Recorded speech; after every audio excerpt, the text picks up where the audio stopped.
మిత్రులందరికీ శుభోదయం. నేను మీ హరి. డిఎస్సికి ఐసీటీ నుండి 2 మార్కులు తప్పనిసరిగా వస్తాయండి. చాలా చాలా ఇంపార్టెంట్. తప్పనిసరిగా లైక్ చేయండి. మరి ర్యాపిడ్ రివిజన్గా జరుగుతుంది. మిత్రులందరికీ కూడా ఉపయోగపడుతుందని కోరుకుంటున్నాను. మీకు తోడుగా నేనున్నాను. మరి నాకు తోడుగా మీరు లైకులు కామెంట్ ద్వారా నాకు తోడుగా ఉంటారని మనస్ఫూర్తిగా ఆశిస్తున్నాను. మరి టాపిక్లకు వెళ్ళిపోదామండి. మరి ఐసీటీ అంటే సమాచార ప్రసార సాంకేతికత. దీని యొక్క పరిచయాన్ని చూద్దామండి. మరి ఒక నిర్వచనం, ఒక విద్యావేత్త ఇచ్చినటువంటి నిర్వచనాన్ని, తాన్యా బైరోన్ అనే విద్యావేత్త ఇచ్చినటువంటి నిర్వచనాన్ని చూద్దామండి. The technology it self is not transformative, it is the school. The pedagogy that is transformative అనే ఒక నిర్వచనాన్ని తాన్యా బైరోన్ అనే విద్యావేత్త ఇవ్వడం జరిగిందండి. మిత్రులు గమనించాలి. ఇక్కడ ఈ అధ్యాయంలోనే ఉన్నటువంటి అంశాలను మనం చూసుకున్నట్లయితే ఐసీటీ భావన, ఐసీటీ యొక్క సాధనాలు అంటే ఏమిటి, కంప్యూటర్ హార్డ్వేర్, మరి ఐసీటీ యొక్క జాతీయ రాష్ట్రీయ విధానాలు, ఓఈఆర్ అంటే ఏమిటి, చేతి ఉపకరణాలు అంటే ఏమిటి, నెటిక్విట్స్ అంటే ఏమిటి, ఐసీటీ ఆధారిత అభ్యసన ప్రక్రియలు అంటే ఏమిటి, విద్యా క్రీడలు అంటే ఏమిటి, మరి వీటన్నిటి గురించి ఈ వీడియోలో పూర్తిగా తెలుసుకుందామండి. మరి వీడియోని తప్పనిసరిగా లైక్ చేసి మరి ఎటువంటి లాభాపేక్ష లేనటువంటి ఈ ఛానల్ని సపోర్ట్ చేస్తారని మనస్ఫూర్తిగా కోరుకుంటున్నాను. టాపిక్లకు వెళ్ళిపోదామండి. మరి ఐసీటీ అనగా ఏమిటి? ఐసీటీ భావన చూసుకున్నట్లయితే ముందుగా ఐసీటీ విస్తరణ రూపం ఇన్ఫర్మేషన్ అండ్ కమ్యూనికేషన్ టెక్నాలజీస్ అండి. ఇన్ఫర్మేషన్ అండ్ కమ్యూనికేషన్ టెక్నాలజీస్ అంటే సమాచార ప్రసార సాంకేతికత. ఇది టెక్స్ట్ బుక్లో లైన్ టు లైన్ అండి, మిత్రులు గమనించాలి. మరి ఐసీటీ అంటే ఏమిటి ఇక్కడ చూద్దామండి. భావ ప్రసారం చేయగల, నిల్వ చేయగల, సృష్టించగల, నియంత్రించగల, విస్తరించగల సామర్థ్యం ఉన్నటువంటి వివిధ సాంకేతిక సాధనాలు, వనరుల సముదాయాన్నే మనం ఐసీటీగా మనము నిర్వచించుకోవచ్చు. ఓకేనండి. మరి ఐసీటీ సాధనాలు చూద్దామండి. మరి ఈ ఐసీటీ సాధనాలు అనేవి ప్రధానంగా మనకి 4 రకాల సాధనాలు ఉన్నాయండి. ఒకటోది టీవీ అంటే టెలివిజన్, రెండవది మొబైల్ ఆర్ ట్యాబ్లెట్, మూడవది రేడియో కమ్ టేప్ రికార్డర్, నాలుగవది కంప్యూటర్. ఇవి 4 ఐసీటీ సాధనాలండి. మరి వీటిలో ఈ ఐసీటీలో మనం 2 రకాల ప్రసారాలను అయితే గమనించవచ్చండి. ఒకటోది ప్రత్యక్ష ప్రసారము, రెండవది ముందుగా రికార్డ్ చేయబడినవి. వీటిని మనము ప్రీ రికార్డెడ్ వీడియోస్ అని కూడా అంటామండి. మరి ఇందులో మొదటిదైనటువంటి లైవ్ టెలికాస్ట్ గురించి చూద్దామండి. ఇవి నేరుగా సంఘటనా స్థలం నుండే ప్రచారం అయితే చేయబడతాయండి. మరి దీనిలో ఏ విధంగా క్వశ్చన్ వస్తాయి అనేది చూద్దామండి. ఇక్కడ చర్చలు, సమావేశాలు జరిగేటప్పుడు క్రింది ప్రసారాలను మనం గమనించవచ్చు. ఆప్షన్ ఏ ప్రత్యక్ష ప్రసారము, ఆప్షన్ బి ముందుగా రికార్డ్ చేయబడినవి, సి పై 2, 4 ఏది కాదు అనేది. ఇక్కడ ఇక్కడ చర్చలు, సమావేశాలు అనేవి మ్యాక్సిమం లైవ్ టెలికాస్ట్లోనే వస్తాయండి. అదేవిధంగా ఆకస్మిక ప్రమాదాల ప్రభావము, సునామీ, భూకంపాలు, వరదలు వచ్చేటప్పుడు రేడియో, టీవీలలో ప్రత్యక్ష ప్రసారంగా మనము వీటిని అయితే చూడవచ్చండి. ఇదండి, దీని నుంచి ఈ విధంగా బిట్ వచ్చే అవకాశం ఉందండి. మరి ముందుగా రికార్డు చేయబడినవి అంటే ముందుగా స్క్రిప్ట్ రాసుకొని వాటిని రికార్డు చేసి అందులోని కొన్ని స్వీయ దృక్పథాలను కూడా జోడించి చక్కగా చేయడం. అంటే నటనతో కూడినటువంటి చిత్రీకరించబడినటువంటి నాటకాలు, సీరియల్స్, ఆటలు, వంటలు మొదలైన వాటిని సంబంధిత కార్యక్రమాలు ముందుగానే రికార్డ్ చేయబడి ఆ తర్వాత టీవీ, రేడియోలలో ప్రసారం చేయబడతాయి. ఇలాంటి వాటిని ప్రీ రికార్డెడ్ ప్రోగ్రామ్స్ అంటామండి. ఉదాహరణగా నటనతో కూడినటువంటి ప్రసారాలు, క్రింది వాటిలో ఎటువంటి ప్రసారాలు అనే క్వశ్చన్ ఆల్రెడీ గత ఎగ్జామ్లో అడగడం అయితే జరిగిందండి. ఓకేనండి. మరి ఈ విధంగా మనం 2 రకాల ప్రసారాలను అయితే మనం చూడొచ్చండి. మరి ఇక్కడ కనిపించే బాక్స్ ఇది కూడా చాలా చాలా ఇంపార్టెంట్ అండి. ఇక్కడ టెలివిజన్ అనేది 1 వే ట్రాన్స్మిషన్ అండి, మొబైల్ అనేది 2 వే ట్రాన్స్మిషన్, రేడియో టేప్ అనేది 1 వే ట్రాన్స్మిషన్, కంప్యూటర్ అనేది 2 వే ట్రాన్స్మిషన్. మరి ఈ 1 వే 2 వే అంటే ఏంటి సార్ అంటే ఇక్కడ టెలివిజన్లో వాడి ఇచ్చే ప్రోగ్రాములు మాత్రమే మనం చూడగలుగుతామండి. కాబట్టి ఇక్కడ టెలివిజన్ అనేది 1 వే ట్రాన్స్మిషన్. మరి మొబైల్స్ అనేవి అక్కడ వచ్చినవి కాకుండా మనకు కావాల్సినవి, మనం కోరుకున్నవి కూడా మనం సెర్చ్ చేసుకొని చూడగలుగుతామండి. మరి అలాంటి ఒక ప్రత్యేకమైనటువంటి అంశాన్ని స్పెసిఫిక్గా మనం చెక్ చేసుకోవచ్చు. వీడియోలు కావాలితే వీడియోలు, ఆడియోలు కావాలితే ఆడియోలు, అదేవిధంగా పిక్చర్స్ కావాలితే పిక్చర్స్. ఈ విధంగా 2 వే ట్రాన్స్మిషన్లో మనకి మొబైల్స్ అనేవి దొరుకుతాయండి. కానీ రేడియో అండ్ టేప్ రికార్డ్ అనేది 1 వే ట్రాన్స్మిషన్ అండి. మరి కంప్యూటర్ కూడా మొబైల్ లాంటిదే కాబట్టి 2 వే ట్రాన్స్మిషన్ అండి. అదేవిధంగా టెలివిజన్ అనేది ఆడియో విజువల్ డిస్ప్లే ట్రాన్స్మిషన్ అండి. మరి అదేవిధంగా మొబైల్ కూడా సేమ్ అండి. మరి రేడియో అండ్ టేప్ అనేది ఓన్లీ ఆడియో ప్లే అండి. మరి కంప్యూటర్ అనేది audio and video display and information to be shared అండి.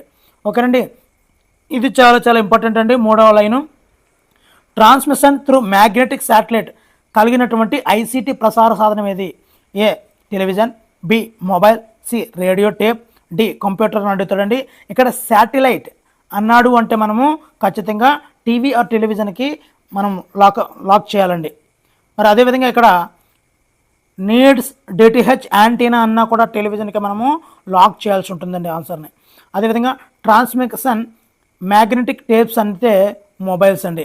ఇది చాలా చాలా ఇది గత ఎగ్జామ్లో కూడా రావడం జరిగిందండి. ఈ లైన్ నుంచి మిత్రులు గమనించాలి. అదేవిధంగా ఇక్కడ radio transmission through satellite and tape will be with cable radio and tape. ఇక్కడ transmission through fibre optic internet అంటే మనము కంప్యూటర్ని ఆఫ్ చేయాల్సి ఉంటుందండి ఆన్సర్ని. ఓకేనండి, ఇక్కడ నీడ్ డిటిహెచ్ అంటే టెలివిజన్, నీడ్స్ సర్వీస్ ప్రొవైడర్ అంటే ఎయిర్టెల్, జియో ఇలాంటి సర్వీస్ ప్రొవైడర్స్ ఉంటాయి కదండి, కాబట్టి మొబైల్స్. మరి రేడియోకి వచ్చేసరికి ఇది ఇన్బుల్ట్ సిస్టంలో ఉంటుందండి. For radio and tapes required for tape recorder. ఇక్కడ నీడ్స్ సాఫ్ట్వేర్ అండ్ ఇంటర్నెట్ అంటే మనకు ఖచ్చితంగా కంప్యూటర్ని ఆన్సర్ని ఆఫ్ చేయాల్సి ఉంటుందండి. ఇదండి ఐసిటి సాధనాలు, వాటి యొక్క ప్రసార నియమాలండి. ఓకేనండి, ఇక్కడ కంప్యూటర్ హార్డ్వేరు, ఇంటర్నెట్, టెక్స్ట్ డాక్యుమెంట్లు, స్ప్రెడ్షీట్లు, ప్రజెంటేషన్ వీటన్నిటి గురించి కూడా ఇప్పుడు చూద్దామండి.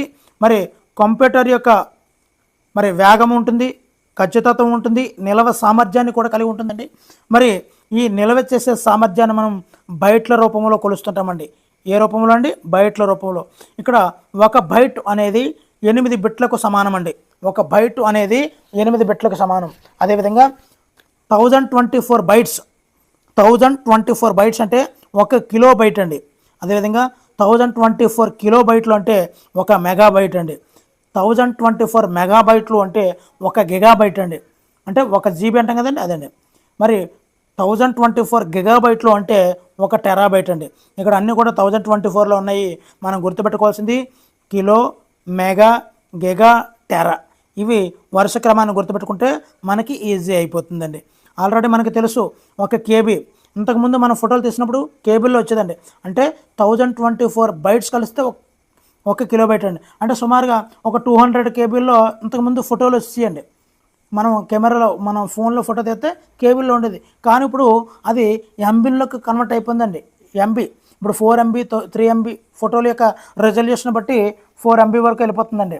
మరి అదే మనం ఒక లాంగ్ వీడియో చేసినప్పుడు 1 GB 1.5 GB మనం సినిమాలు చూస్తుంటే హెచ్డి సినిమాలు డౌన్లోడ్ చేసామనుకోండి 1.5 GB 1.3 GB అలా ఉంటుందండి.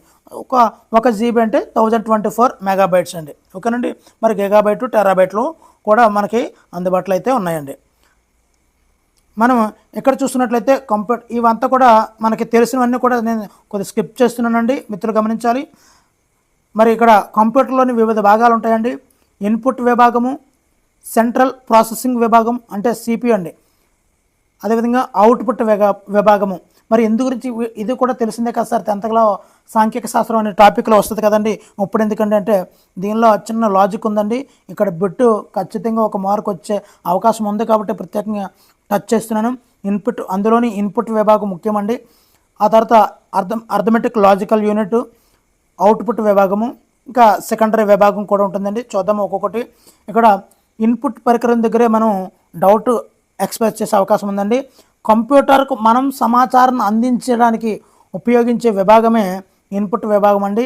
మరి ఇన్పుట్ విభాగంలో ఏ పరికరాలు ఉంటాయంటే చూద్దామండి. కీబోర్డ్ అండి. కీబోర్డ్ ద్వారా కంప్యూటర్కి మనం సందేశాల్లో పంపిస్తూ ఉంటాం కాబట్టి పంపిస్తున్నాము కాబట్టి అది ఇన్పుట్ పరికరము. మౌస్ నుండి కూడా కాపీ చేయడము, డ్రాగ్ చేయడం ఇవన్నీ కూడా కంప్యూటర్ యొక్క మానిటర్కి మనం సందేశాలు పంపిస్తున్నాం కాబట్టి అది కూడా మౌస్. ఇక్కడ స్కానర్కి ప్రింటర్కి తేడా తెలియాలండి. ఇక్కడ స్కానర్ అనేది ఒక పేపర్ని లేదా ఒక వస్తువుని మనం స్కాన్ చేసినప్పుడు దానిని కాపీ చేయాలా, పేస్ట్ చేయాలా, ప్రింట్ చేయాలా అన్నది కంప్యూటర్లో ఏఎల్యూ బట్టి మానిటర్ మీద ఆపరేటింగ్ అవుతుందండి. కానీ ఇక్కడ స్కానర్ మీద ఏముండదండి. ఓన్లీ స్కానర్ యొక్క పని ఏమిటి, స్కాన్ చేసి అది మానిటర్కి పంపించడం వరకేనండి. అంటే ఇది ఒక స్కానర్ అనేది ఒక ఇన్పుట్ పరికరం అండి. కానీ ప్రింటర్ అనేది అవుట్పుట్ పరికరం అండి. అది ప్రింటర్ అనేది ప్రింట్ చేసి ఇచ్చేస్తుంది, మనకి అవుట్పుట్ ఇచ్చేస్తుంది కాబట్టి అది ఒక అవుట్పుట్ విభాగం ప్రింటర్ అండి. రెండాట్లకి చిన్న డిఫరెన్స్ ఉంటుంది, గమనించండి. అదేవిధంగా ఇవన్నీ కూడా ఇక్కడ కనిపించే ఈ పేర్లన్నీ కూడా మనకి కొద్దిగా డిఫికల్ట్ టెర్మినాలజీ కలిగి ఉంటాయి కాబట్టి ఒక్కసారి చూసుకోండి. ఇన్పుట్ పరికరాలు అనేది కొద్దిగా ఇబ్బందిగా కనిపించేలా ఉంటాయండి. లైట్ పెన్, జాయ్ స్టిక్లు, graphic pad, optical mark reader. ఇది బాగా గుర్తుపెట్టుకోండి. ఓఎంఆర్ అంటే ఆప్టికల్ మార్క్ రీడర్. మళ్ళీ గుర్తుపెట్టుకోండి, మళ్ళీ చెప్తున్నాను, ఆప్టికల్ మార్క్ రీడర్. ఎందు గురించి అంటే మొత్తం బుక్ చదివినా కూడా ఒక 6 మార్కు సాధించడానికి గింజిపోవాలండి. కాబట్టి ఏదైనా ఒక డెఫినేషన్ వచ్చినప్పుడు ఒక దగ్గర రాసుకుంటే చాలా ఈజీగా మనం మరలా రివిజన్ చేసేటప్పుడు ఐసీటీ అనబడికి అన్నీ కూడా ఒక దగ్గర వచ్చేస్తాయండి ఈజీగా. అదేవిధంగా ఎంఐసిఆర్ అంటే మ్యాగ్నెటిక్ ఇంక్ క్యారెక్టర్ రీడర్. ఇప్పుడు తెలిసినట్టు ఉంటాయండి, ఎగ్జామ్కి వెళ్ళే దగ్గరికి మర్చిపోయే అవకాశం ఉంటుందండి. మరి మ్యాగ్నెటిక్ ఇంక్ క్యారెక్టర్ రీడర్ అండి ఎంఐసిఆర్. మరి ఓసిఆర్ అంటే ఏమిటి అంటే ఆప్టికల్ క్యారెక్టర్ రీడర్ అండి. ఆప్టికల్ క్యారెక్టర్ రీడర్ ఓసిఆర్ అంటే. ఎంఐసిఆర్ అంటే మ్యాగ్నెటిక్ ఇంక్ క్యారెక్టర్ రీడర్ అండి. అదేవిధంగా స్పీచ్ రికగ్నైజేషన్ సిస్టమ్, అదేవిధంగా bar code reader, punch cards, punch power tapes, touch pad, touch screen, microphone, web camera, magnetic డ్రమ్ములు. ఇవన్నీ కూడా ఏంటండి ఇన్పుట్ పరికరాలండి. చాలా చాలా చాలా ఇంపార్టెంట్ ఇవి. మరి ఎన్నిసార్లు చెప్తున్నానంటే మీరు అర్థం చేసుకోవచ్చు. అదేవిధంగా ఇప్పుడు సెంట్రల్ ప్రాసెసింగ్ యూనిట్ అంటే సిపియు. ఇందులో 3 భాగాలు ఉంటాయండి. మొదటిది కంట్రోల్ యూనిట్ అండి. అంటే కంప్యూటర్ యొక్క పనితీరును కంట్రోల్ చేసేది కంట్రోల్ యూనిట్ అండి. మరి రెండవది ఏఎల్యు అండి, అంటే అర్థమెటిక్ లాజికల్ యూనిట్. అర్థమెటిక్ అంటే గణితం కదండి. గణిత ప్రక్రియలను తార్కిక పనులను చేయడానికి ఈ రెండవ విభాగమైనటువంటి ఏఎల్యు ఉపయోగపడుతుందండి. మూడవది మెమరీ యూనిట్ అండి. మరి మెమరీని మనం తయారు చేసినటువంటి సమాచారాన్ని నిల్వ చేయడం అనేది మూడో భాగమైనటువంటి మెమరీ యూనిట్ యొక్క విధండి. వీటితో పాటు అధిక సమాచారాన్ని నిల్వ చేయడానికి మరి స్టోరేజ్ సెకండరీ యూనిట్ను కూడా ఉపయోగిస్తూ ఉంటామండి. ఓకేనండి. మనం అందించినటువంటి సమాచారాన్ని నిల్వ ఉంచడానికి, తిరిగి పొందడానికి, ప్రాసెస్ చేయడానికి ఉపయోగపడే సాధనాలే ప్రాసెసింగ్ పరికరాలండి. మరి ఇక్కడ ప్రాసెసింగ్ పరికరాలు అంటే ఏమిటి అంటే సౌండ్ కార్డ్, మైక్రో ప్రాసెసర్లు కూడా సిపియులోనే ఉంటాయండి. గుర్తుపెట్టుకోండి, ప్రాసెసింగ్ పరికరాలు అనేటువంటి సౌండ్ కార్డులు, మైక్రో ప్రాసెసర్ ఇవి కూడా సిపియులోనే ఉంటాయండి. ఇక అవుట్పుట్ విభాగంలోకి వచ్చినట్లు పరికరాలు మనం చూసుకున్నట్లయితే ఎల్సిడి, ఎల్ఈసి యూనిట్లు లేదా మానిటర్ అండి. మానిటర్ అనేది అవుట్పుట్ పరికరం అండి. అదేవిధంగా ప్రింటర్ అనేది ఇంతకుముందే చెప్పడం జరిగింది, అవుట్పుట్ పరికరం అండి. ఆ తర్వాత ప్లాటర్ అండి. ఇది గుర్తుపెట్టుకోండి, ప్లాటర్ అనేది కూడా ఒక అవుట్పుట్ పరికరము. ఇక్కడ ఒక డిఫరెంట్ టెర్మినాలజీ ఇన్పుట్ పరికరాల్లో చాలా ఎక్కువ ఉన్నాయి, కానీ అవుట్పుట్ పరికరాల్లో మనకి ఇక్కడ ప్లాటర్ అనేది ఒక డిఫరెంట్ టెర్మినాలజీతో ఉంది కాబట్టి దాన్ని స్పెసిఫిక్గా గుర్తుపెట్టుకోండి. తర్వాత స్పీకర్ అండి. ఇవన్నీ కూడా అవుట్పుట్ పరికరాలండి. నెక్స్ట్ కొన్ని సాంకేతిక పదాలను ఉపయోగిస్తుంటాడండి, గుర్తుపెట్టుకోండి. ఫైల్ అంటే ఏమిటి, ఇక్కడ అబ్రివేషన్ అడిగి ఈ ఆప్షన్లు ఇస్తారండి. మనం ఇవన్నీ తెలిసినట్టే కనిపించే కన్ఫ్యూజ్ చేసేవండి. మరి ఫైల్ అంటే ఏమిటంటే ఒక చిత్రము, వీడియో, పాట, కార్యక్రమం మొదలైనవి ఒక ఫైల్గా నిల్వ చేయబడతాయండి. వాడు ఏ విధంగా క్వశ్చన్ అడుగుతాడు అంటే ఒక వీడియో, పాట, కార్యక్రమం అలాంటివి ఎలా నిల్వ చేయబడతాయి? A file, B folder, C disk, D ఏది కాదు. అప్పుడు మనం ఫోల్డర్ కూడా అనుకునే అవకాశం ఉంది. ఎందుకంటే ఇటువంటి పాటలు, కార్యక్రమాలు, వీడియోలు అన్నీ కూడా ఫోల్డర్లో పెట్టుకుంటాం. మన యొక్క ఫోన్లో ఫోల్డర్ పెట్టుకుంటాం కదా, అలాగే కంప్యూటర్లో కూడా ఫోల్డర్ పెట్టుకుంటాం. కానీ మనం ఇక్కడ పెట్టేది ఫైల్లో పెడతామండి, అక్కడే కన్ఫ్యూజ్ అవుతుంటాం. రెండోది ఫోల్డర్ అంటే ఏమిటి అంటే కొన్ని ఫైళ్ళ సముదాయమే ఫోల్డర్, దీనినే డైరెక్టరీ అని కూడా అంటామండి. మరి ఒక ఫోల్డర్లో మరికొన్ని ఫోల్డర్లు కూడా ఉంచవచ్చండి. ఓకేనండి. మరి 8th క్లాస్ అనే ఫోల్డర్లో తెలుగు, ఇంగ్లీష్, సైన్స్, సోషల్ అనే ఫోల్డర్లు ఉంటాయి, అలాగే ఫైల్స్ కూడా పెట్టుకోవచ్చండి. ఓకేనండి. మరి డిస్క్ అంటే ఏమిటి అంటే ఫైల్స్ ఫోల్డర్స్ను నిలువ చేయడానికి ఉపయోగపడేదాన్ని మనం డిస్క్ అంటాము. వాడు ఆప్షన్ ఏ విధంగా ఇస్తాడు, ఫైల్స్ను ఫోల్డర్స్ను నిల్వ చేయడానికి ఉపయోగపడేవి క్రింది వాటిలో ఏవి అని అడుగుతుంటాడండి. అప్పుడు ఆన్సర్ ఆప్షన్ డిస్క్ ఇవ్వాల్సి ఉంటుందండి. సో ఈ డిస్క్కి ఎగ్జాంపుల్గా మనము hard disk, pen drive, DVD, memory card ఇవన్నిటిని కూడా ఉదాహరణగా చెప్పుకోవచ్చు అండి. ఓకేనండి. నెక్స్ట్ సాఫ్ట్వేర్ రకాలు చూద్దామండి. చాలా చాలా ఇంపార్టెంట్ అండి. మిత్రులు తప్పనిసరిగా లైక్ చేస్తే మీలాంటి మిత్రులకి చేరుతుంది, నాకు చేయాలనే వస్తూ ఉంటుంది. మరి మీకు తోడుగా మరి చెప్తున్నానండి, మీకు తోడుగా నేను ఉన్నాను. ఖచ్చితంగా మీరు అడగండి పలానా టాపిక్ నుంచి కావాలండి. ఇప్పుడు ఈ చేస్తున్నటువంటి వీడియో కూడా సార్ మీరు 2 వీడియోలు చేశారు 210 బిట్లతో, కానీ బిట్టుకి మా యొక్క అవగాహన కరెక్ట్గా ఉండడం లేదు సార్, మీరు టెక్స్ట్ బుక్లో లైన్ టు లైన్ చదవండి, మాకు ఉపయోగపడుతుంది, దాని నుంచి ఎక్స్ప్లెయిన్ చేయండి అని మిత్రులు అడిగిన క్వశ్చన్కే నేను ఈ వీడియో చేస్తున్నానండి. మరి మీకు ఏమైనా డౌట్ ఉంటే పలానా కాన్సెప్ట్ కావాలంటే ఖచ్చితంగా కామెంట్ చేయండి, తప్పనిసరిగా అయితే చేస్తాను. మీకు తోడుగా నేనున్నానని మరీ చెప్తున్నాను. మరి నాకు తోడుగా మీరు ఉన్నారా లేదా అనేది మీ కామెంటు మీ యొక్క లైకుల ద్వారా తెలియచేయండి. ఓకేనండి. ఇక్కడ కంప్యూటర్ సాఫ్ట్వేర్లు అనేవి ప్రధానంగా 2 రకాలండి. ఒకటోది అప్లికేషన్ సాఫ్ట్వేర్లు, రెండోది ఆపరేటింగ్ సిస్టమ్ సాఫ్ట్వేర్లు. ఓకేనండి. మరి మొదటి చూద్దామండి.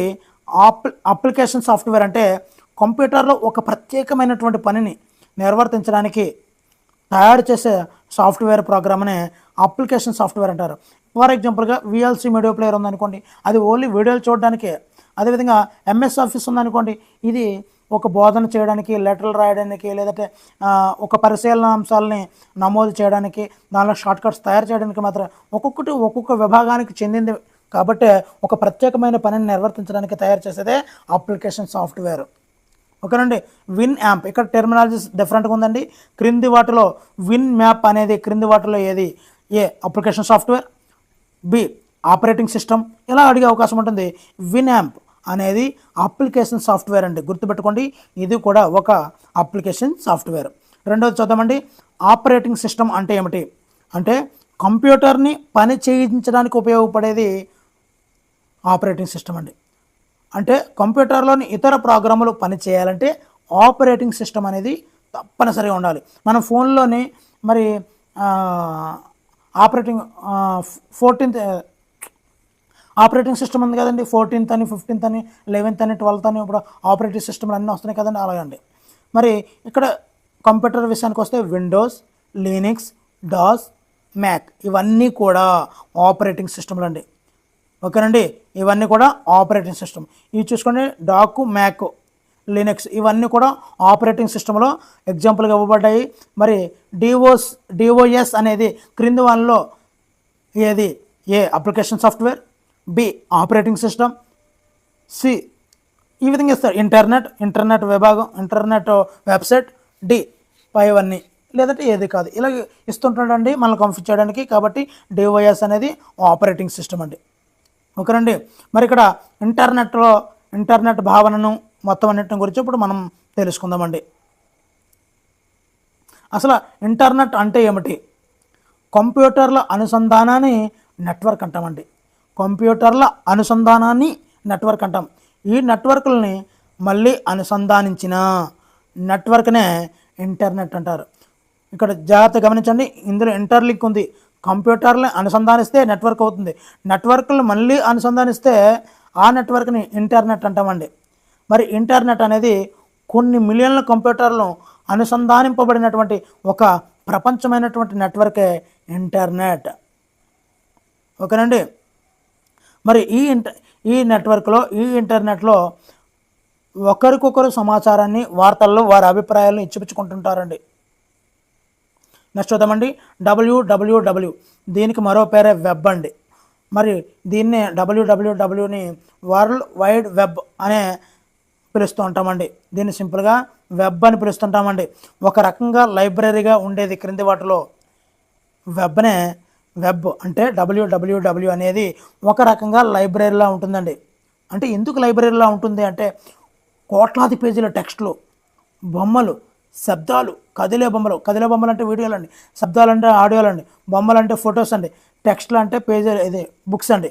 ఇవన్నీ కూడా కలిపి ఉంటుంది కాబట్టి ఇది ఒక రకంగా ఈ వరల్డ్ వైడ్ వెబ్ అనేది ఒక లైబ్రరీలా ఉంటుందండి. మరి ఈ పేజీలనే వెబ్ పేజీలు అంటారండి. ఈ పేజీలన్నీ కూడా ఇంటర్నెట్తో అనుసంధానం కలిగి వివిధ కంప్యూటర్లో ఉంటాయండి. వాటి మధ్యలో లింకులు ఉంటాయి. ఆ లింక్ని క్లిక్ చేస్తే మరొక పేజీలోకి వెళ్తుంది. ఇవన్నీ కూడా మనకు తెలిసిందండి. ఈ వెబ్కి ఎగ్జాంపుల్గా మనము Microsoft internet explorer, Google chrome వంటి బ్రౌజర్ అయితే అవసరమైతే ఉంటుందండి. మరి ఇంటర్నెట్కి వెబ్కి తేడాలు ఏమిటి? ఇంటర్నెట్ అనేది అనేక నెట్వర్క్లతో కూడినటువంటి భారీ స్థాయి నెట్వర్క్ అండి. ఇది ప్రపంచంలోని కోట్లాది కంప్యూటర్లను కలుపుతూ వివిధ ప్రాంతాల్లోని కంప్యూటర్లు ఒకదానితో మరొకటి సంభాషించుకునేలా నెట్వర్క్ని అయితే ఏర్పరుస్తుందండి. మరి వెబ్ అంటే ఏమిటి? వెబ్లో కోట్లాది పేజీల సమాచారం ఉంటుందండి. ఇది ఇంటర్నెట్లో ఒక భాగము. వెబ్ అనేది ఇంటర్నెట్లో ఒక భాగం మాత్రమేనండి. ఓకేనండి. మరి సమాచారం ఇచ్చిపుచ్చుకునే లేదా పంపిణీ చేసే పద్ధతిలో ఇది ఒకటి మాత్రమే. నెక్స్ట్ చూద్దామండి, వెబ్ రూపురేఖలు ఏ విధంగా మారాయి అనేది మనం ఇప్పుడు చూసుకుందాము. మరి ఇక్కడ ఈమెయిల్ అంటే ఏమిటి? ఈమెయిల్ని మనం ఎలక్ట్రానిక్ మెయిల్ అని కూడా పిలుస్తుంటామండి. మరి కంప్యూటర్ మనకు అందించే పోస్టల్ సర్వీస్ లాంటిదండి. మరి కంప్యూటర్కి మనం అందించే పోస్టల్ సర్వీస్ వంటిది క్రింది వాటిలో ఏది? Answer email. మరి దీని ద్వారా సందేశాల పంపిణీ జరుగుతుందండి. ఉదాహరణగా Gmail, Rediff mail, Hotmail, Yahoo mail అండి. ఓకేనండి. నెక్స్ట్ రెండో చూద్దామండి. మరి ఈమెయిల్ని ఎలా ఉపయోగించాలంటే గూగుల్ సెర్చ్లోకి వెళ్తాం. పేరు మీద జీమెయిల్ అకౌంట్ ఏర్పరచుకోవాలంటే క్రోమ్ బ్రౌజర్లో gmail.com అయితే జీమెయిల్, యాహూ మెయిల్ కావాలంటే యాహూ మెయిల్. దాని వెబ్సైట్ని టైప్ చేసి ఓపెన్ చేయాలి, సైన్ అప్ చేయాలి, రిజిస్ట్రేషన్ ఫామ్ని ఫిల్ చేయాలి, క్రియేట్ చేసుకోవాలండి. సైన్ ఇన్ బటన్ నొక్కి యూజర్ నేమ్, పాస్వర్డ్లు టైప్ చేసుకొని సో మనకు వచ్చినటువంటి ఇన్బాక్స్లో వచ్చినటువంటి మెయిల్స్ని అయితే చూడొచ్చండి. మరి ఇతరులకు మెయిల్స్ దేని ద్వారా పంపిస్తామంటే కంపోజ్ ద్వారా. గుర్తుపెట్టుకోండి, ఈమెయిల్లో ఇతరులకు మెయిల్స్ని ఎలా పంపిస్తారు, ఈమెయిల్లో దేని ద్వారా ఇతరులకు మెయిల్స్ పంపిస్తారు అనే ఒక స్పెసిఫిక్ బిట్ అయితే వస్తుంటుందండి. కంపోజ్ ద్వారా. గుర్తుపెట్టుకోండి, కంపోజ్ ద్వారా. మన ఇతరులకు దేని ద్వారా మెయిల్స్ని ఇతరులకు పంపచ్చు అంటే ఫార్వర్డ్. ఈ రెండు బిట్లు గత ఎగ్జామ్లో అయితే రావడం జరిగిందండి. మరి సెర్చ్ ఇంజన్స్ అంటే ఏమిటి? మనకు కావలసినటువంటి సమాచారాన్ని పొందే విధానం తెలియనప్పుడు ఆ సమాచారాన్ని ఈ సెర్చ్ ఇంజన్లో సహాయంతో పొందవచ్చండి. www.google.com లేదంటే altavista.com, yahoo.com ఇవన్నీ కూడా సెర్చ్ ఇంజన్లకు ఉదాహరణగా మనం చెప్పుకోవచ్చండి. మరి మూడోది చాటింగ్. ఇతర ప్రాంతాల వారితో ఆన్లైన్ వ్యవస్థ ద్వారా మెసేజ్ల రూపంలో సమాచారాన్ని పంపిణీ చేసే ప్రక్రియే చాటింగ్. ఓకేనండి. ఇక్కడ ఈ న్యూస్ గ్రూప్లో చాలా ఇంపార్టెంట్ బిట్ ఉంది అండి. గత వీడియోల్లో గత ఎగ్జామ్లో పడినటువంటి బిట్ ఉందండి. విజ్ఞాన వినోద సంబంధ చర్చలు క్రింది వాటిలో దేనిలో జరుగుతాయి? Chatting, webcam, news groups. ఖచ్చితంగా ఇది న్యూస్ గ్రూప్స్ అనండి. విజ్ఞాన వినోద సంబంధ చర్చలు అనబోడికి మనకు గుర్తు రావాల్సింది న్యూస్ గ్రూప్స్. ఇందులో పాల్గొని ప్రపంచవ్యాప్తంగా ఉన్నవారు మిగిలిన వారితో వారి అభిప్రాయాలు, సూచనలు, సలహాలను తెలపవచ్చండి. అంతేకాక వారి ప్రశ్నలకు సమాధానాలు కూడా పొందవచ్చండి. ఓకేనండి. మరి వెబ్ క్యామ్ అంటే ఏమిటి? ఈ వెబ్ కెమెరా సహకారంతో ఆన్లైన్లో వీడియో సంభాషణ అయితే జరుపుకోవచ్చండి. ఉదాహరణగా స్కైప్ ద్వారా వీడియో చాటింగ్ చేయవచ్చండి. నెక్స్ట్ చూద్దామండి. మరి ఈ కామర్స్ మనం చూస్తుంటాము. అమెజాన్, ఫ్లిప్కార్ట్ ద్వారా మనకు అందుబాటులో ఉన్నటువంటి వస్తువులను ఇంటి నుండే షాపింగ్ చేసే సౌకర్యాన్ని మనం ఈ కామర్స్ సౌకర్యం అని కూడా అంటుంటామండి.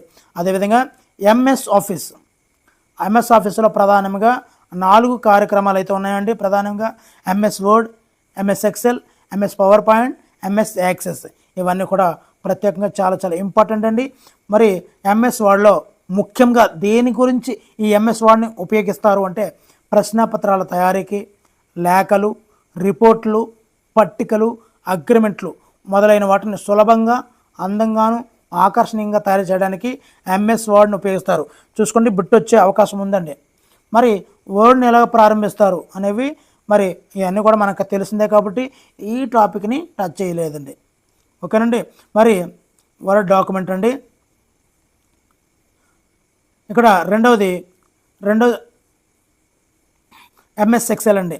మరి ఇక్కడ మార్కుల జాబితాను తయారు చేసి మొత్తం మార్కులు, సగటు ర్యాంకులు సులభంగా, త్వరగా లెక్కించేందుకు మరియు ఏదైనా ఒక వ్యక్తి యొక్క నెలసరి బత్యాలు, గణన పట్టికలు, గ్రాఫ్లను చిత్రీకరించేందుకు ఎక్సెల్ను ఉపయోగిస్తారు.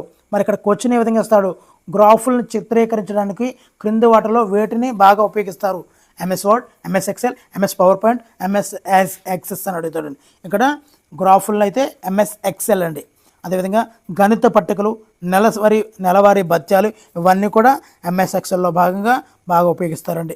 మరి స్ప్రెడ్ షీట్ అంటే ఏమిటి? ఇది ఎక్సెల్ తరహాలోనే ఉండే ఒక ప్రోగ్రామ్ అండి. డేటాను నిల్వ చేసి, మదింపు చేసి నిర్వహించేందుకైతే ఈ స్ప్రెడ్ షీట్ని అయితే ఉపయోగిస్తుంటారండి. మరి ఈ ఎక్సెల్లో సెల్ అంటే ఏమిటి, రో అంటే ఏమిటి, కాలం అంటే ఏమిటి, సెల్ అడ్రస్ అంటే ఏమిటి, చాలా చాలా ఇంపార్టెంట్ అండి.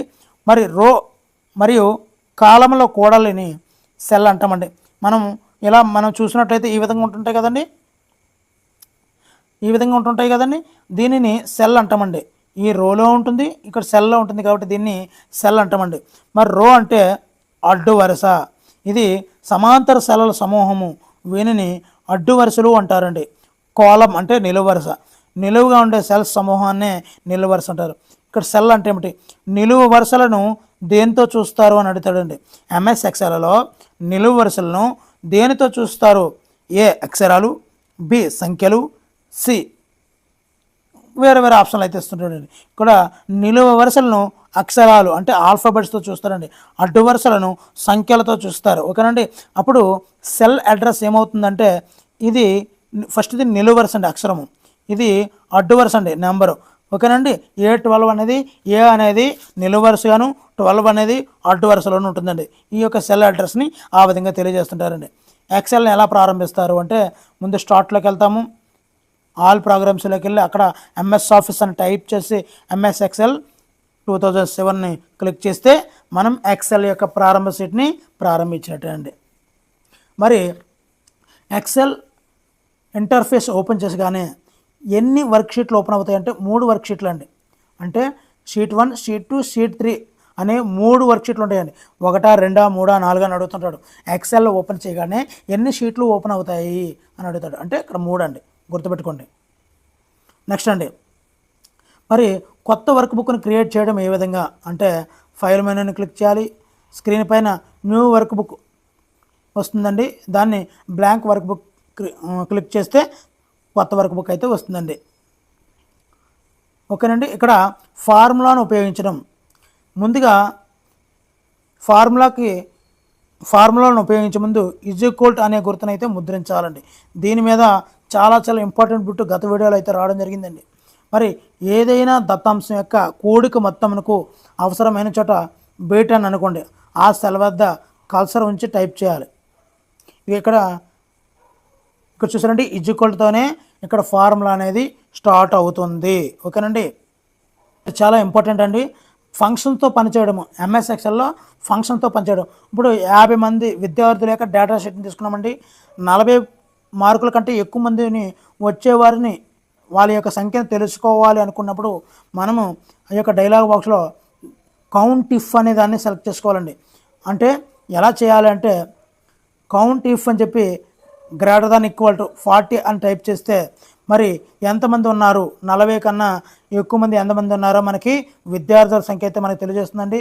మరి ఎంతమంది ఉన్నారంటే ఏ డైలాగ్ బాక్స్ని సెలెక్ట్ చేయాలి అనే బిట్ కూడా గత ఎగ్జామ్లో రావడం అయితే జరిగిందండి. మరి అదేవిధంగా సరాసరిని గణించడం అంటే అటోసమ్ ఉపయోగించడం అనేది కూడా మనకి రావాల్సి ఉందండి. మరి దీని మీద అయితే బిట్ రాలేదండి అంతకుముందు, కానీ కౌంట్ ఇఫ్ మీద రావడం జరిగింది. ఇప్పుడు ఎంఎస్ పవర్ పాయింట్ చూద్దామండి. ఏదైనా ఒక టెస్ట్ని అందంగా, ఆకర్షణీయంగా చూపరులకు అతి తక్కువ సమయంలో అర్థవంతంగా చూపడానికి ఉపయోగపడేటట్లు కంప్యూటర్లో చేసే చిత్రీకరణే మనం ఎంఎస్ పవర్ పాయింట్ అంటామండి. మరి పవర్ పాయింట్ ప్రజెంటేషన్ ప్రొజెక్టర్ సాయంతో ఎక్కువ మందికి చూపించడానికి వీలవుతుందండి. ఇది ప్రేక్షకులకు హ్యాండ్అవుట్ రూపంలో దీనిని అందించవచ్చు. క్రింది వాటిలో ఏది ప్రేక్షకులకు హ్యాండ్అవుట్ రూపంలో దీనిని అందించవచ్చు? MS office, MS word, MS Excel, MS power point, MS access. So ఇక్కడ మనకి ఎంఎస్ పవర్ పాయింట్ అనేది ఆన్సర్ అండి. దీనిని బొమ్మలు, రంగులు, టెక్స్ట్, సౌండ్ క్లిప్, యానిమేటెడ్ వస్తువులు ఉపయోగించి ఆకర్షణీయంగా తయారు చేయవచ్చు. ఇక్కడ నేను చదువుతున్నానంటే మీరు ఇండైరెక్ట్గా మీరు బిట్ని ఫార్మేట్ చేసుకోవాలి ఖచ్చితంగా. ఓకేనండి. ఈ విధంగా ప్రజెంటేషన్లో అందంగా ఆకర్షణీయంగా మనము తయారు చేసుకోవచ్చండి. నెక్స్ట్ అండి, ఇక్కడ నెక్స్ట్ టాపిక్ వెళ్ళిపోయాం. సార్వత్రిక విద్యా వనరులు అంటే ఏమిటి? అంటే ఓఈఆర్స్నే మనము సార్వత్రిక విద్యా వనరులు అని కూడా పిలుస్తుంటామండి. అంటే ఓపెన్ ఎడ్యుకేషనల్ రీసోర్సెస్, అంటే ఓఈఆర్, ఓపెన్ ఎడ్యుకేషనల్ రీసోర్సెస్. ఇందులో భాగంగా మనకి అదేవిధంగా మరి చేతి ఉపకరణాలు అంటే ఏమిటి? ఇంటర్నెట్ వినియోగంలో ఆచార వ్యవహారాలు లేదా ఈ మర్యాదలే మరికి ఇంకో పేరు ఉందండి, నెటిక్వెట్స్ అంటారండి. మరి ఇంటర్నెట్ వినియోగంలో ఆచార వ్యవహారాలు లేదా మర్యాదలని నెటిక్వెట్స్ అని కూడా మనం పిలుస్తూ ఉంటామండి. వీటి గురించి ఇప్పుడు తెలుసుకుందామండి. ముందుగా సార్వత్రిక విద్యా వనరులు అంటే ఓఈఆర్ల గురించి తెలుసుకుందామండి. మరి ముందుగానే ఈ యొక్క ఐసీటీలో వచ్చినప్పుడు మొదటి ఒక నిర్వచనాన్ని చూసాము. ఇప్పుడు రెండవ నిర్వచనం అయితే మనకు రావడం జరిగిందండి. సన్నివేశాల కల్పన ద్వారా అర్థవంతమైనటువంటి సమ్మిళిత విద్యను అందించాలి అని చెప్పింది ఎన్సిఎఫ్ 2005. ఇక్కడ సార్వత్రిక విద్యా వనరులు అంటే ఓఈఆర్లు అనేవి అభ్యసన వనరులుగా పిలువబడుతున్నాయండి. అంటే ఉచితంగా లభించే డిజిటల్ వనరులు అండి. ఇవి వివిధ రూపాలలో మనకు లభిస్తాయి. అంటే టెక్స్టు, దృశ్య, శ్రవణ రూపాలు కలగలిపి ఉన్న రూపాల్లో వీటిని మనమైతే పొందవచ్చునండి. ఉదాహరణకి మనం చూసుకున్నట్లయితే కోర్స్ మెటీరియల్లు, ఈబుక్లు, సాఫ్ట్వేర్లు అండి. ఇవన్నీ కూడా ఓఈఆర్లో భాగంగా మనకి అందుబాటులో ఉన్నాయండి. ఉదాహరణగా మనం చూసుకున్నట్లయితే ఇక్కడ ఓఈఆర్లు అనేవి 2001లో అండి, గుర్తుపెట్టుకోండి, చాలా ఇంపార్టెంట్. 2001లో వికీపీడియాతో ఓఈఆర్లు అనేవి ప్రపంచవ్యాప్తంగా ప్రారంభమయ్యాయి. ఎప్పుడు ప్రారంభమయ్యాయి, దేని ద్వారా ప్రారంభమయ్యాయి, ఇలాంటి క్వశ్చన్ వచ్చే అవకాశం ఉందండి. అదేవిధంగా ఆ తర్వాత అనంతరం అమెరికాలోని మెసాచ్యూసెట్స్ సాంకేతిక సంస్థ ఎంఐటి అనేక కోర్సులకు సంబంధించినటువంటి పాఠ్యాంశాలను ఉచితంగా అందరికీ అందుబాటులోకి తెచ్చిందండి. అదేవిధంగా ఇప్పుడు ఇగ్నో, ఎన్పిటెల్ ఎన్నో కోర్సులను ఓఈఆర్ల ద్వారా నిర్వహిస్తున్నాయండి. ముందుగా వికీపీడియా ద్వారా, తర్వాత అమెరికాలోని మెసాచ్యూసెట్స్ సాంకేతిక సంస్థ ద్వారా, తర్వాత ఇగ్నో, ఎన్పిటెల్ ఈ విధంగా ఓఈఆర్లు అందుబాటులోకి తీసుకొని వచ్చేయండి. మరి ఓఈఆర్ యొక్క ప్రయోజనాలని ఇప్పుడు మనం చూద్దామండి. మరి అభ్యసన వనరులు ఉచితంగా వాడుకోవచ్చు, వాటిని తిరిగి ఎన్నిసార్లు అయినా వినియోగించుకోవచ్చు. చాలా బాగా ఇంపార్టెంట్ అండి ఇవన్నీ. మరి వనరులను తగిన మార్పులు చేసుకున్నట్టుకు వీలు ఉంటుంది. తమకు అనుగుణంగా సులభంగా మార్చుకొని వినియోగించుకోవచ్చు. ఈ వనరులు ఒకదానితో మరొకటి అనుసంధానించి కలిపి కొత్త వనరులను సృష్టించుకునే వీలుంది. మరి ఈ యొక్క ఓఈఆర్ అనేది 4Rsని కలిగి ఉంటుందండి. 4Rs అంటే ఫస్ట్ ఆర్ చూద్దామండి. Reuse, revise, remix, redistribute. అంటే మనం ఏదైనా ఒక సమాచారాన్ని తయారు చేసుకున్నాం అనుకోండి, మరలా ఉపయోగించుకుంటాం, రీయూజ్. ఆ తర్వాత దానిలో ఉన్నటువంటి లోటుపాట్లు రివైజ్ చేసుకుంటాం.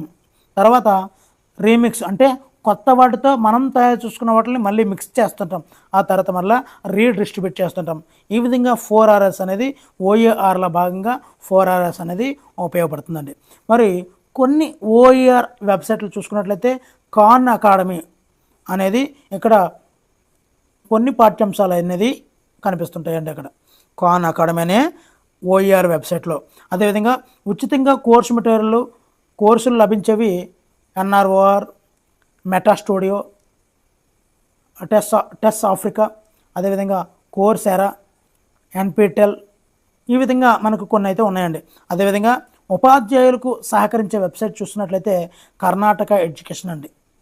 అదేవిధంగా భాగస్వాములతో వనరులను సృష్టించి అందించే వెబ్సైటు వికీపీడియా. మరి మీరు రాయాలనుకుంటున్నారా అని అంటే చూడండి, వికీపీడియాలో అది ఎక్కడి నుంచి సేకరించారు, నిజమా కాదా అని కొన్ని ఆప్షన్స్ అడుగుతూ మనల్ని కూడా వెబ్సైట్లో కొద్ది మ్యాటర్ని అయితే రాయమంటుంటుందండి. అది భాగస్వాములతో వనరులు సృష్టించి అందించే వెబ్సైటే వికీపీడియా అండి.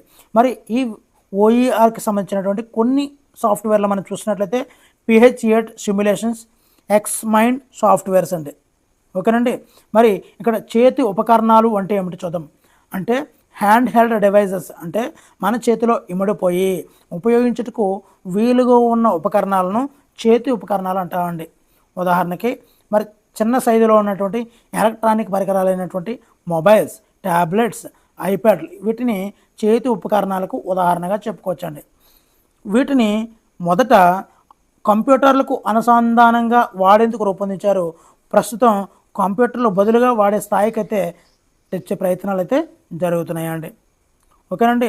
మరి ఈ చేతి పరికరాలను వీడియో, ఆడియో, మల్టీమీడియా పాఠాలు తరగతి గదిలో అవసరమైనప్పుడు ఉపాధ్యాయులు తమ బోధనలో భాగంగా వినియోగించి అర్థవంతమైనటువంటి బోధనను నిర్వహించవచ్చండి.